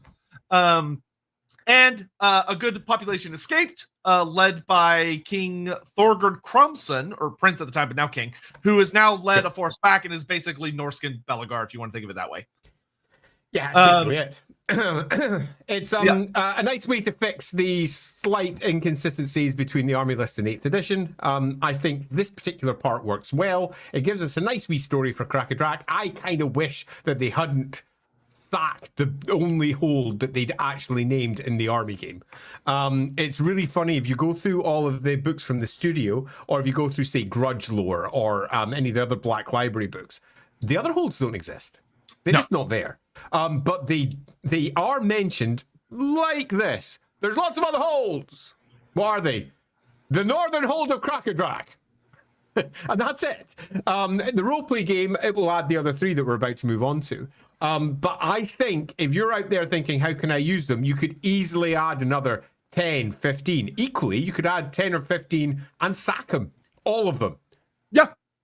Oh, yeah. And if you go to theoldworld.com, they are nice and pretty on the map. And they have some of them have slightly new locations, and they look really nice. The Norsca Dwarf area looks really good. Next, we have Kraka Ravensvac, which is Raven's Roost Hold, which implies that they should have a very strong relationship with ravens that is not expounded on at all. There is no explanation for why the hold is called Raven's Roost Hold. Like, I mean, Dragonhold makes sense. Got, Odin's got a couple of ravens, right? Let's make a Raven's Hold. Woo! Yeah, there's a story there that has to be told. No other way of putting it. There's a story, it has to be told. Yeah, so, which, for those curious, Skjoltraken is not a hold, it is just a port. It used to be under the domain of Crack-a-Drac. It actually survives the fall of Crack-a-Drac because Crack-a-Ravensvac takes it over. And augments its own fleet. But Kraka-Ravensvac is the featured hold in the Sea of Claws book, so it got a lot of really fun stuff added. So like the King and Queen, a bunch of various things about it, its council, all those things. But the most important thing is that it is now the biggest hold. And it has the largest shrine of Grimnir among the Norsca dwarfs, and they genuinely believe it's the last place he stopped. So it's the main cultural foundation of the Berserker cult, which is the cult of Grimnir up there. They also, one thing they added that was fun is that it's a hold renowned for a unique form of stone that they mine in great amounts, which is Okrinduraz, which is a stone that is basically like, you could tell one of the writers looked at a bunch of dwarf art and said, a lot of these statues are made of like a kind of bluish grayish stone. What if I just made that a type of stone that's unique and found mostly only in this hold? Genius. And you go, sure, why not? Whatever. Why not? All right.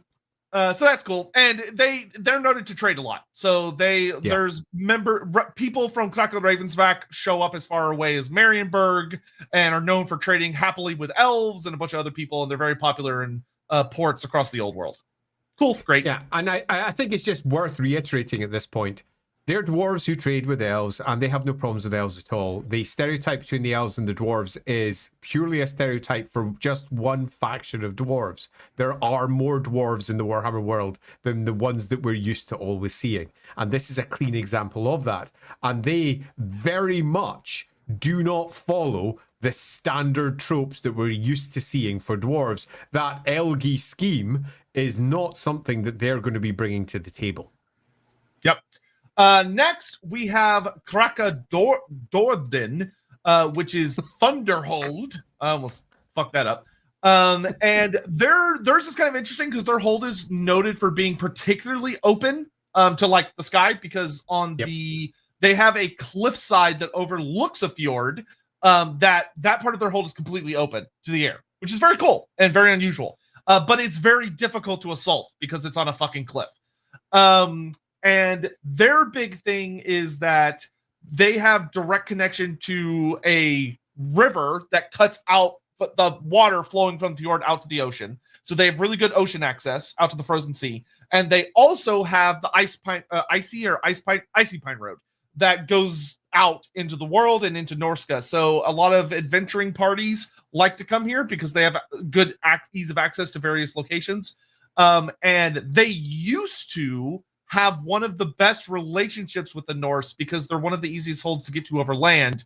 But since the Great War Against Chaos, according to the roleplay text, which this very well easily could change in the future, relations have heavily deteriorated since the Great War, and they've been very heavily leading raids and campaigns of aggression against tribes like the Aisling tribe to make sure that they don't rise to power again, which is spooky and kind of interesting. Also, these are the goofballs that have some random adventurer who has sailed to Lustria at least once with good old over 1,000 years old. Yeah, which is, it's whatever. I think it strikes me that it's probably Alfred that wrote that bit. And I think Alfred was going by his own datings, which would make him about 200. That seems fine. But sadly, the character that he references has significant mentions for being, 1,000 years dead and the founder of Skeggy. Yeah. And you also have the magnificent Sven Hasselfriesen, which is just a really fun dwarf character who's also fairly old. Magnificent Sven comes from 2nd edition, Warhammer. Yeah. Last, but certainly not least. Magnificent Sven is 1st edition. Oh, well, he stuck around. I'm going to go check that later, but yeah, first. What is the purpose of the Ancestors' Hall, as in the afterlife, for the dwarfs? Is it army building? And is the no unresolved grudge requirement a vetting procedure? Security clearance? So, it is contrary to what you may think, because it's very Viking-y. It is, to my knowledge, never stated anywhere that they are meant to come back for some great battle. They do in the end times, but that's not the purpose of the Ancestors' Hall. The purpose is simply to be somewhere that you go when you die to be with your ancestors, your loved ones, and to feast and enjoy. To be happy. Yeah. It's kind of just heaven. I think that's bullshit. But that's the case. I think this is just a piece of classic lack of writing more than anything else, where they've not sat down and gone, what is the deep cultural impact of the ancestor gods upon the dwarves, and what is it that they believe is coming? And Warhammer is an apocalyptic setting. It has always been. It starts with apocalypse and ends with apocalypse. And the story has, for its end, been pitched originally as it's on the edge of it and it will never come. And it turned into, no, actually it comes.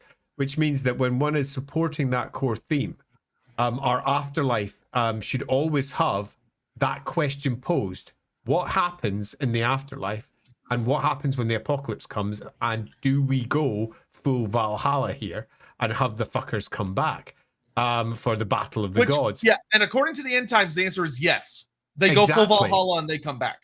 And because they do that, then why the fuck isn't that a part of their core belief system? Because it should be. Because dwarves are very practical, and that's their expectation. If they came back and they were expecting a sweet afterlife, they'd be pissed. They wouldn't fight. They're so fucking stubborn. They'd be like, what am I doing back? I was in heaven. Fuck you all. Because dwarves can be a little bit stubborn sometimes. It's kind of important that we reinforce their character with the stories we tell. And if we basically say, yeah, we promised them a perfect afterlife, but they came back with a shit one where they all die and they all take it happily, it makes the dwarves look like idiots. It makes their belief systems look foolish. The whole thing is a bit daft. I think it needs to be just rewritten nice and cleanly. I will say the Ancestors Hall in Age of Sigmar is a very important piece of the story and is genuinely fucking awesome. Because it's rewritten as the one place Nagash cannot touch. And it's a fortress is what it is. That guards the Dwarven Dead.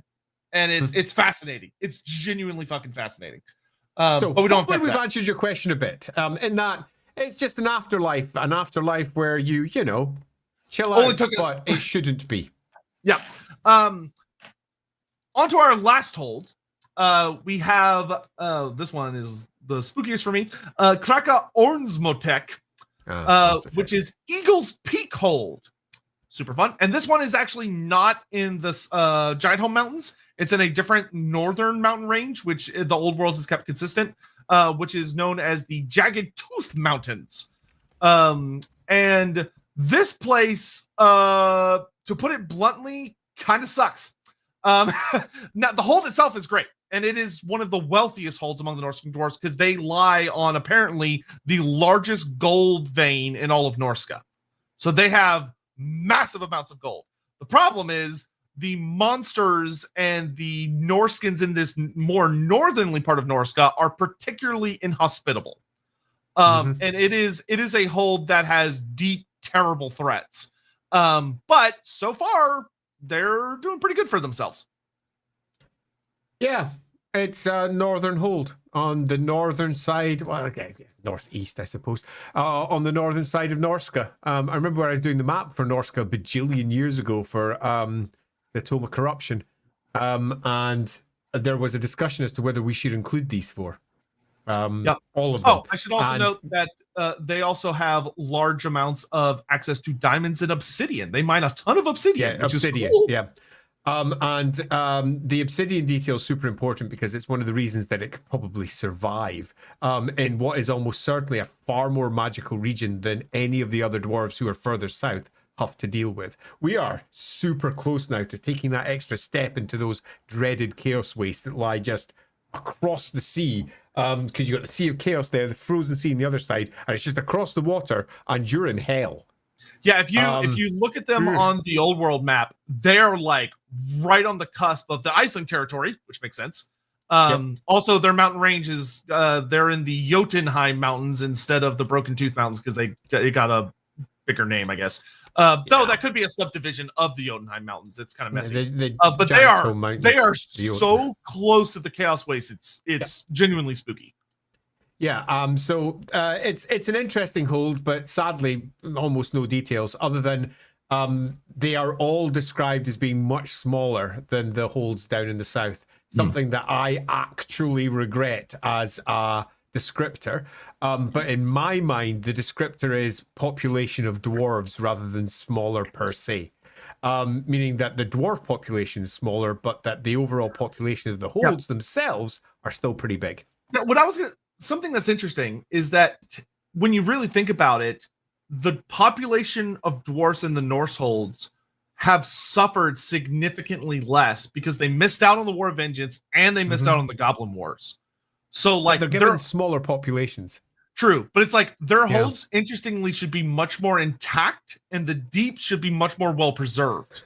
I agree. And you could argue, of course, that they're in a terrible territory and at war, but yes, they are, and they know how to deal with it. That's been their existence since day one, ever since they were first pushing their way up there during the cataclysm to found these locations. These are ancient holds that have held for thousands of years in the way the ones in the south kind of didn't. And I really feel that these could just do with a good boost. It feels like that they are very old Warhammer. And that makes sense. They were created back during old Warhammer. And they've never really had the update that all the other holds got. They never really got that. And this is what fucking dwarfs are, update. It reminds me a little bit of the Bretonnians who got left languishing back in 6th edition of the game with no update in their army list, meaning that they've got a very different style of army in comparison to all the ones who got 8th edition armies. And in some respects, the Norse dwarves are the same, but worse. They are languishing with a 3rd edition Warhammer army, with some mentions in later editions, but only mentions. And a Warhammer Fantasy Roleplay 1st edition set of descriptions, which have been ported over into 4th, creating quite a lot of lore contradictions. Yeah, it is my deepest and most sincere hope that when Norsca becomes a main focus of the Old World story, we get a campaign supplement that really fleshes them out. That'd be as beautiful. a playable faction. Because I'd be a very the happy War of the man. Mountains is a critical part in the war that's coming. So hopefully they'll get some love. Hammond, Yeah, my agreed. favorite. Okay, we're just gonna blow through a bunch of super chats here because of time. Yeah, we need to, because look at the time. Yeah, my favorite slave is Right. RuPaul. He slays. Yes. Yeah, great. Yes, Um, play. Seth 45er. Shard dragons. Norse should get shard dragons and other mounted beasties to continue them doing things dwarfs dislike. So Shard dragons. I'm fine with them having shard dragons. No. Sure, cool, why not? Mounted beasties, I would say no, because they're still dwarfs. Yeah. There are just because they're different from other dwarfs, don't get too caught up in, well, they should be completely different than all other dwarfs. No, they're still dwarfs. Yeah. They still like their feet on solid material. Dwarfs don't like riding animals because they're unreliable. Swiftly. Brock 6000 coming from you, my god. Lorebeards official channel promo space. Yeah, check out the Lorebeards channel. We really appreciate it. We're almost up to 1,500 subs on the YouTube, which is great. We just passed 1,500. Oh, great, even better. Yeah, so feel free to sub on that and follow us on Twitch as well. And we're also technically on Twitter and pretty much everywhere. There's actually a Lorebeards account almost on everything right now.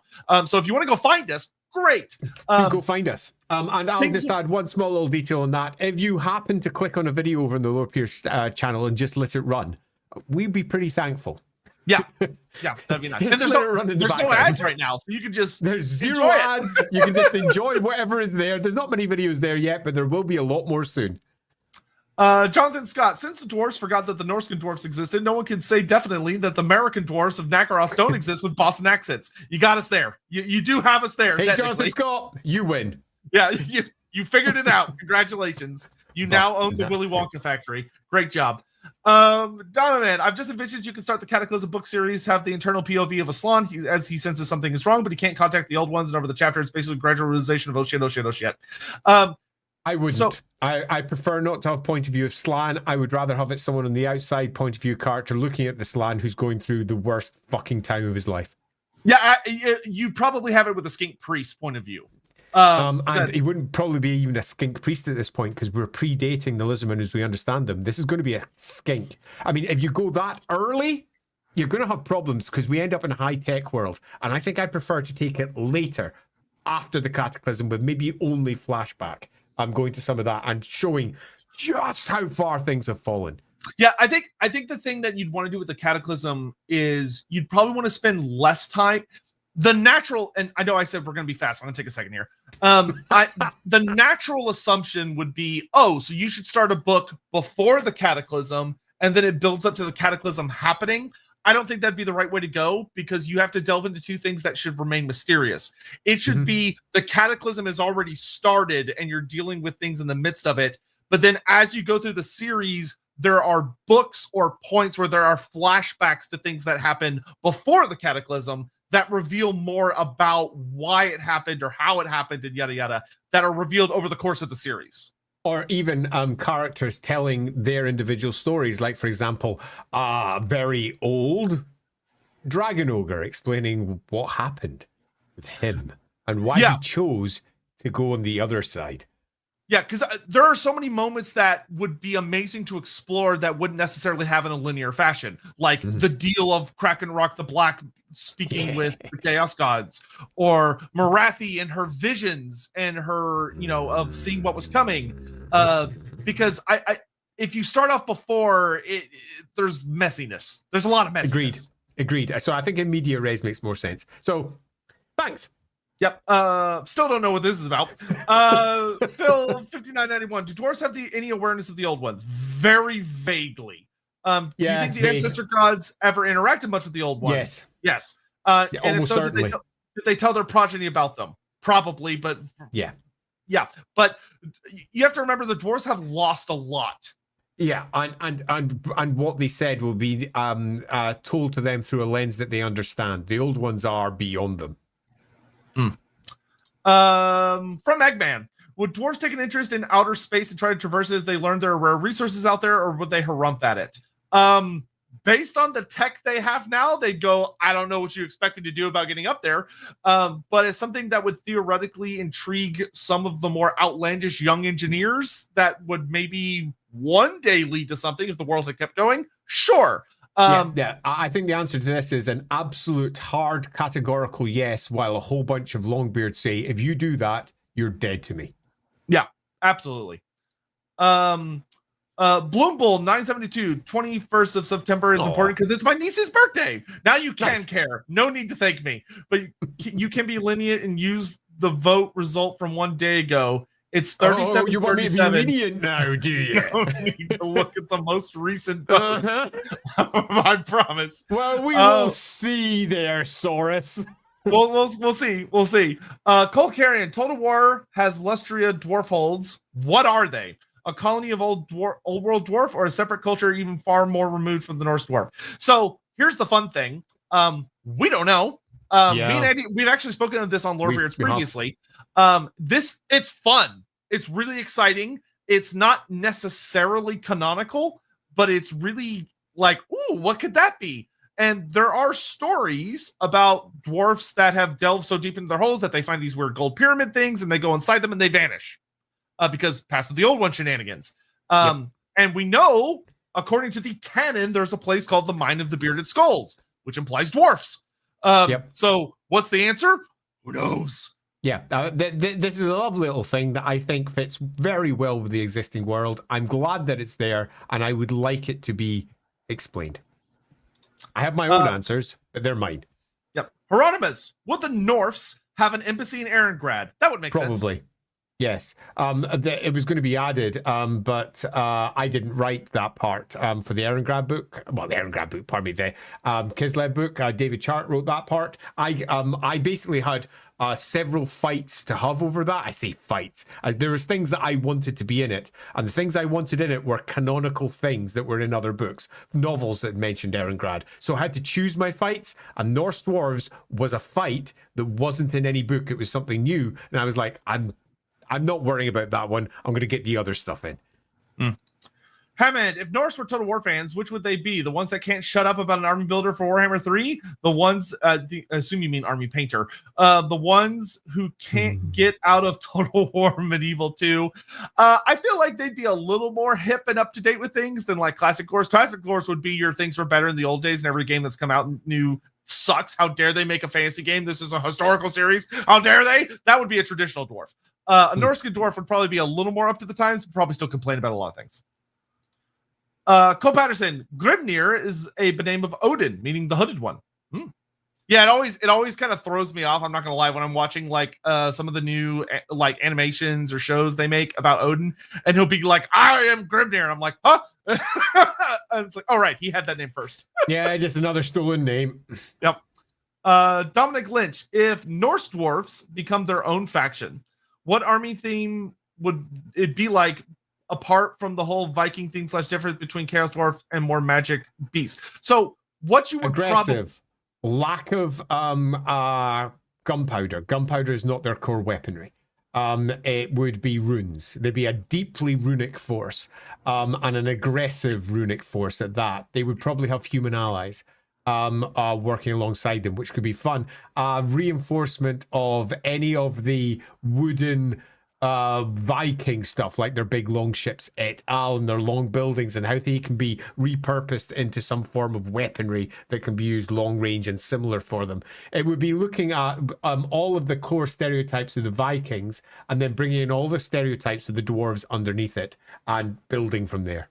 Yeah, I would also add that they have engineers, but instead of developing along a black powder route, they would develop along a different route. So imagine if you had thousands of years of taking the bolt thrower, but making it more elaborate, more powerful, more specialized. The grudge thrower catapult, more elaborate, more specialized. So instead of having like cannons, organ guns, and fire throwers, they've taken the tech they have. Guild stuff. Yeah, they've taken the tech that they have, and they've still advanced it dramatically, but it's still followed along that route of wood and stone instead of black powder. Yeah, wood and stone and runes, I think, would be the core one. Wood, stone, and runes. Wood, stone, and runes. Okay, you got to reinforce the fact that when their dragon ships come out, they're not bristling with cannons.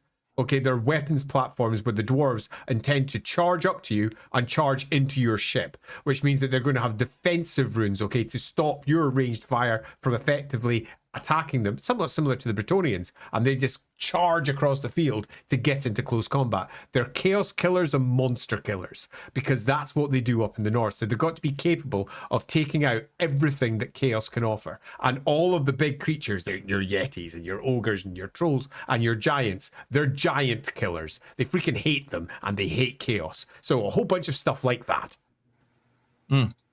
Hammond, did you know the words Etten and Jotun share etymology? I did. That does not surprise me in the slightest, seeing as they are both big. Hieronymus, what relationship, if any, would the Norse and Norse have? Unpleasant. Yeah, I think that they very possibly have a deep, deep, deep relationship that is bad. Yeah, I think they should have one. Yeah, there would probably, the Norscan dwarves in many ways are actually closer geographically to a lot of the areas of the Chaos Dwarfs. So they might have a much better understanding of the Chaos Dwarfs. And if you go with our version of the story that they have preserved the original image of Hashut, there would be a much more deep sense of betrayal and hatred there that is remains fresh, which could be fun. Because it's their ancestor that has betrayed them. But they aren't denying their ancestor in the same way that they do in the south. Yeah, which could be a fascinating story. A really good story as well. Yeah. Because he's not there. He is. Oh, it's just such a good thing for dwarves. Dwarves have got their ancestor worship back to front. I love it. Yeah. Oh, and it would be so cool too, because then I would almost feel like there was a unique conversation, perhaps due to one of his descendants staying there, of Grimnir saying something about Hashut's fall to the Norscan dwarfs that changed their perspective on the whole situation. Where they've held on to that memory instead of locking it away, instead of burying it. And instead of being like, our ancestors betrayed us, we're going to all become slayers, everything sucks and everything. Instead, they have this almost to their different relationship with Grimnir as well. They like embrace the fight with like fury, but also excitement. Which is really interesting. Yep, agreed. Unknown, selfish question. Is there a place where you can learn the full language of the dwarves, or is it just incomplete forever? Also, why can't we have like Norse dwarves like Malachi Makaisen, but I like North dwarfs too? So that was the funniest way I've ever seen Malachi Makaisen spelled, by the way. I didn't know what it was. I'm glad you got that. Thanks, Unknown. So what I'll say is this. Grudge lore has pretty much everything we know about Kozilid. You could, if you go on Google and you type Kozilid lexicon, there are some very nice people that have compiled it all. It is not complete, but there's enough notes about grammar and language that if you're someone that enjoys dealing with language, you could probably make it work and add a lot of your own stuff. It's also worth noting, though, that it wasn't created by linguists, and it really shows. Because if you actually attempt to make certain sounds that they have clearly got in their language, their actual language doesn't suffice. The runes that they have do not provide all shapes and forms that are required to make all the words that they've made. So be aware, it is deeply incomplete, deeply unfinished, and needs to be rejigged by someone who actually knows how to build a language. But it's more than enough to get a really good piece of fun out. Yeah, it's enough pieces that you could build something quite nice. Far better handle than say what they've done with Eltharine or Drew here, where you've got fuck all. Yeah, or Saurian or Dark Tongue or pretty much anything that's not just a human language that they're like, oh yeah, it exists in our setting. And then why can't we have Norse dwarves like Malachi? We do. They haven't been featured enough. But they're out there. We just haven't had them yet. We should do. Yeah. To Blom. Okay. If not leniency for my niece's birthday, rude. How much money to buy 1% of the vote for Morgiana? Ooh, don't tempt me like that. Ooh, don't tempt me like that. Ooh, I could feel it. I could feel the greed. I could feel it about to come out of my throat. I'm like an absolute monster. I don't know. Tell you what. I feel like a dick, but you know, I gotta eat. We'll make it easy.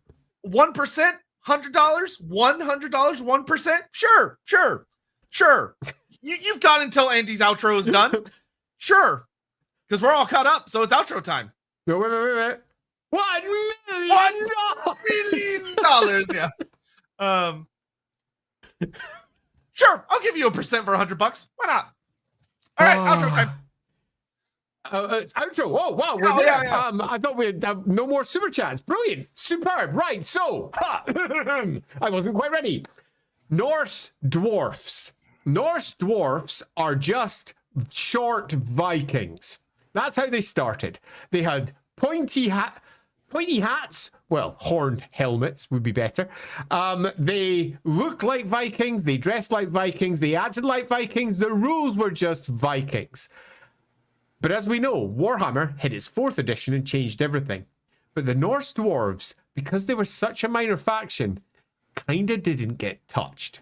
All they did when they brought out the dwarf army list was say, there's some Norse dwarves. They live in Krakadrak. Oh, for goodness sake. We're both doing it at the same time. Seriously. 2 episodes it freaking is then. We're going Bretonian mad. Well done, Saurus. Deal sorted. We're done. Bloody hells. I don't have morals. 4th edition comes along and changes our Norse dwarves into exactly the same as they were before. Norse dwarves. They're just Vikings, but dwarfs.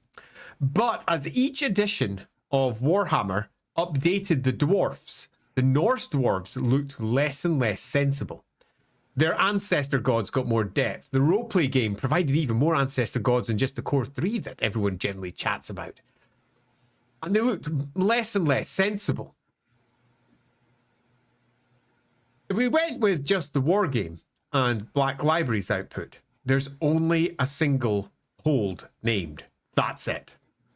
The roleplay game has, in the past, all the way back in the 1st edition of the game, attempted to make it all make sense and added some extra hold names. They attempt to do the same thing with 4th edition as well. Sadly, they added more complication and contradiction than they solved. So what are we left with? Given that we've got Norse dwarves given almost sidelines, a half paragraph here, or a roleplay game version that contradicts the core lore, where do we go? The answer is the same as what we always say here in Lorebeards. We take it all, even the stories that contradict. We look at them all and we try to make them work. And by making them work, we realize that certain things have to be true with the Norse for them to actually make sense. Their relationship with Grimnir absolutely is different to the holds in the south. The reality of geography and the reality of the other factions mean that they could not, under any circumstances, have been unaware of each other for that long, which means there's a story to tell. That has to be a little bit more you're dead to me than you're dead. And that is super... Ignore it. Keep going. Just ignore it. Keep going. Fucking hell, Hammond. You'll see what it is in a second. We've got ourselves a faction that not only has a different relationship with the ancestor gods, but has a relationship with the South that is so fundamentally against what they stand for, that the story that we tell to make sense of it has to be deep. And it has to be core to who the dwarfs are. It has to be. The story of the Norse dwarves is the story of the dwarfs as a whole. Their holds were founded during the Cataclysm. They are that old. They have had enough time to completely form their own cultures, their own stories, and their own bloody mindedness that they're right. So why didn't North and South meet? We have an obvious answer. The answer has been mentioned in this stream. An answer that we're going to have to dive into later, because the answer isn't in Warhammer Fantasy. But it is, because Warhammer Fantasy is an umbrella term. It's for all of the fantasy games, which includes not just the old world, the rename for Warhammer Fantasy Battle, if you will. It includes Warhammer Fantasy Roleplay. It includes Mordheim. It includes all the games that we've been playing and clicking at. And it also includes Age of Sigmar. It is part of Warhammer Fantasy. It's all the same setting. And yes, Age of Sigmar takes some weird choices from the perspective of your average fantasy player's view of what is and what isn't. But it's recently been turning out a lot of very interesting, compelling lore for the dwarf gods. Who they are, what they were, and importantly, what happened with the Chaos Dwarfs.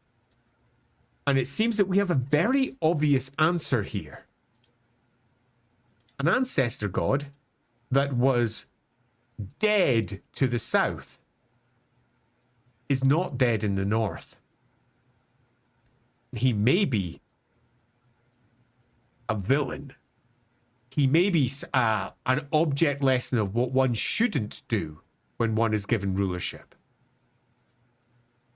But the north doesn't deny that he exists, and the south does. And arguably, that makes the south very, very wrong, because they're denying their own ancestors, which is very much the opposite of what all their self-worth stands for. We have a clear potential story we could take, and much like we did when we did our Hashut stream, and we said Hashut is almost certainly an ancestor god, because it's the story that makes most sense for the Chaos Dwarfs. You could do anything else. You could have it be a demon. You could have it be an elevated Chaos Dwarf demon prince if you wished, but none of it makes anywhere near the same sense as it would if he was just simply an ancestor god who has turned to chaos and gained and lost because of that. Similarly, come the end of this stream, we are suggesting that the northern holds still hold Hashut, perhaps under a different name, as the core ancestor god of kingship. And that is the source of the great divide between north and south. But that changes everything. In particular, we can now look at the relationship they have with Grimnir. And instead of saying that Grimnir is the epitome of everything that went wrong, when you fail, and he swore the Slayer oath, and he went north, and all Slayers copy him from that point onwards down in the south, and they go wrong, really wrong. They are shunned by their people. Up north, they're not. They accept Grimnir made a mistake. They accept that Grimnir did what he had to correct it. Now, that mistake might have been Hashut. Grimnir is taking on Hashut's crime. And in the north, they accept that. And they say that Grimnir is a hero. In the south, they shun everything to do with him. We already have the story written out before us with Grimnir and how the Slayers are treated in the south. He didn't fall to chaos, so they can't deny their ancestor. They celebrate him, indeed, for his great feats, but look at how they treat the Slayers. Now imagine how they would treat someone who accepts the god that failed, the ancestor that went wrong. Now we have a compelling story, not just for the differences between north and south, but it's the triangle between north, south, and east. As we move over to the Chaos Dwarves, and we realize that there is a lot more connecting these three groups than the dwarves in the south would ever like to admit. And that makes for a good story. There is something great in here, something beautiful that could be told in novel form, in a massive campaign, for example, in Total War, who knows? But there is something just bloody brilliant here that justifies the Norse dwarves being their own thing, rather than just being crappy Viking dwarves that were influenced by humans called Norse and are named after them. Bullshit. They should have their own name, they should have their own culture, they should be made their own thing. And this is not the first time this has happened in Warhammer. If you think, well, how could we do that? Did it with the Aenir. The Aenir got added to the setting. The Aenir are the wood elves of the north that aren't the Azrai in the south. They are a different tale to the dark elves, to the high elves, and to the wood elves in the south. They walk a line in between. They very much hold to a lot of the older traditions that the elves had before the Sundering. They're telling a different story, and that's using the existing lore to refocus the tale on that. There is nothing saying we couldn't do exactly the same with the Norse dwarves and do something really special with them that really gives them a unique flavor, a unique tone, and also speaks to dwarf honor in a very different way that so far Games Workshop tends to skirt around. And that's that, very clearly, honor is central to their character, so much so that when it breaks, things happen. But what if the things that happen are different in a different dwarven culture? And I think the answer is Norse dwarves! Let's get our big horny hats on, kill some folk. Okay, so first of all, apologize for if anyone was hearing dog barking. I was. It's not Sadie, it's my brother's dog is visiting, and I love her, but she's very annoying and loud. So okay. Great outro, Andy. I desperately wanted to interrupt to deal with this stupidity in chat, but it was flowing so nicely. I didn't want to interrupt. So let me get out of the way and say I never said anything about allowing people to just disable future episodes by throwing money. That was not part of the bargain. But thank you all very much for your generosity. Behave yourselves. Hammond, that was the meanest, very funny, but the meanest fucking thing I've ever seen anyone do on Lorebeards. I'm trying to take an episode away from people. That was not an agreement. That was very rude, but thank you. I'll tell you why it was rude, because I was attempting to say something Norse dwarfy, and all I could see was that thing flashing up. That's like, holy shit! That is the completely put me off. Very I've amusing. ever seen in my life. Hammond. To Plum, thank you very much for your generosity. I super appreciate it. We're gonna do both. I'm just gonna make that very simple. We're gonna do both episodes. We will do Bertrand the Brigand and the Fey Enchantress. Andy will get to simply pick which one he wants to do for next week. Okay. And then I will take I'm gonna decide right now. I want to do Fey Enchantress next week because I haven't talked about her for a while, and that'd be awesome. And that gives me a little bit more time to think about what the fuck I'm going to say about Bertrand. Great. Then I'll talk about Bertrand the week after. Super easy, fairly inconvenient. There we go. No los dos. You're getting lows. You're getting lows dose. A low dose. Thank you both so much, by the way. It's enormously appreciated. Yeah, we super duper appreciate. Please, God, be responsible with your money. We really appreciate it. But I don't want anyone to be like, oh, I really wanted that episode of Lorebeards. I just won't eat for a week. For the love of God, please don't ever do that. Also, some very brief updates, just things that are coming up. This Wednesday is the elf thing, right? Or do I have to look? I think it's the elf thing. I don't know why I asked That's Andy for you about to the put schedule. up. I'm pretty sure it is. Hold on. Let me just double check. I don't know why I asked Andy about the schedule. I never should. So yes. So this Wednesday, Vera and Lindsay will be joining us once again because, as promised in the episode, we reached a threshold. So we're going to be fleshing out Estrueth, the Lord of Hunger, the God of Famine and Drought, which is going to be really exciting because that one is weird. It's a weird god. I will say, I will check in with Lindsay to make sure she's free on the Wednesday because I know she's rather busy this week.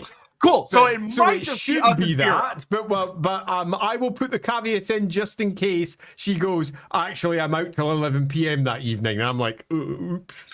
Okay, so, somebody will be here to talk about Estrueth, the Lord of Hunger. I don't know who, but somebody will be here. So that should be a really good time. We had a blast when we did Eldrazor, so Estrueth will likely be just as fun. Though probably a little more depressing, because Estrueth is not a god of happy things. But beyond that, this Friday, obviously you've got LAWhammer. LAWhammer's off this week. Not on Friday. We had a big discussion behind the scenes. We have a summit for the Rookery, actually, where we're all getting together and doing some funny things. Mark's come all the way over from the US. That's exciting. Yeah, we have things to do at this end because there is shit on the horizon, and we intend to mop it up. Great. I don't know what that means, and that's a disgusting mental image, but cool. It is indeed. So is that you're streaming Friday? But we will be, so we're not doing anything on the Friday, streaming out live, although there's very possibly going to be an episode going up anyway. It depends on what we do behind the scenes. But on the Saturday, we are definitely going. Okay, so For the Rookery. Rookery on Saturday, and it sounds like Yes. it's going to be a big one. So make sure you show up for that on the Rookery Publications YouTube and Twitch channel. And then we will be on the LAWhammer channel next week and the Lorebeards channel for the Fey Enchantress. The Enchantress. And that also means Andy has to put up the poll this time. Yeah, I've got to put up the poll. For, no, there's no poll for the next one because it's on your channel. We know what it is. It's perfect. Damn it. Yeah, you're right. Oh, I love you, Soros. You mean I don't need to put up a poll this week? Andy's dodged like the last 3 polls, and I don't understand how it keeps happening, but it keeps happening. This man keeps fucking dodging work. It's amazing. As far as Lorebeard stuff goes, oh no, I just You're actually missing remembered. one. Yes, so actually I missed 2. So this Saturday there's also a bonus stream in the morning. Same time as this stream, but in the morning, where to explain what it is, because a lot of people seem to be kind of a little confused about what it is.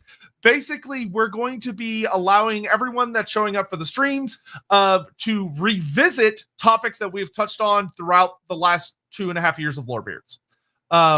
So if there's ever been like something we've talked about on Lorebeards that you found particularly controversial, particularly stupid, or you loved and you want us to dive more into, or if there's something that we talked about but you think we missed an element of it, this is an episode where we are revisiting all prior topics.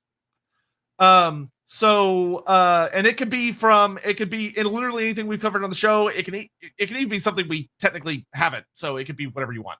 You can kind of think of it as an Ask Us Anything, but it's got a little bit of a theme. But it's basically an Ask Us Anything. So that's this Saturday. The following Saturday, we will make sure I don't need to bring the Chaos God tier list up, do I? Just in case anybody's going to try and relitigate that one. Because it's not happening. It's finished. Yeah, there's no tier lists will be returning. They are done and dusted. People are already bringing it up too. Look at that. Revisiting it. It is not that kind of revisit. Good God. The following Saturday, I am working on getting the setup, but I'll go ahead and tell y'all what it is. The following Saturday, we are going to do an episode where we're going to cover submissions. So if you have a piece of headcanon or a piece of fanon, or like you have an interpretation that you'd love to pitch to us, and like, do we think it's cool or dumb? We're going to have that allowed. I'm working on, you'll be able to submit like on a Google Doc page, essentially. There will be certain restrictions, and there will, because we only have so much time, because it's like a 3-hour hard cutoff. And there will be, you'll see. We'll leave it at that. It'll go up next Saturday. This Thursday, there is also another, God, this week's busy. There's another bonus episode of Lorebeards. I'm still getting the time narrowed down, but it's going to be later in the day. And I am going to be, Andy won't be there, but I'm going to be doing great. Yeah. I'm going to be doing episode Lorebeards with a new special guest. I'm going to be joined by a friend, and also someone you may be familiar with if you're very dialed into the 40K community, which is a content creator by the name of Norn Queen Alexis. And we're going to be talking about how the rules of Warhammer Fantasy and 40K, how well do they reflect the lore, and what have been the problems, the massive problems, and sometimes the goods. Not as much, but sometimes the goods of that system. Because the writers have often attempted to do things where they bring the lore into the tabletop game. And sometimes that has exploded in their face, and other times it's worked out okay. And we're going to have fun with that. So, yeah. I think that's everything. Are we done? Yeah. Excellent. So Wednesday, Estroweth. Thursday, Norn Queen Alexis will be joining just me here on the Loremaster of Sotek and the Lorebeards channel. Saturday revisits, and then Rookery, followed by Rookery, which will raid into the Rookery. So you just got to show up for that one and then just follow along. Yeah, super easy. And then Sunday, Fey Enchantress. Oh boy! All right, what a week!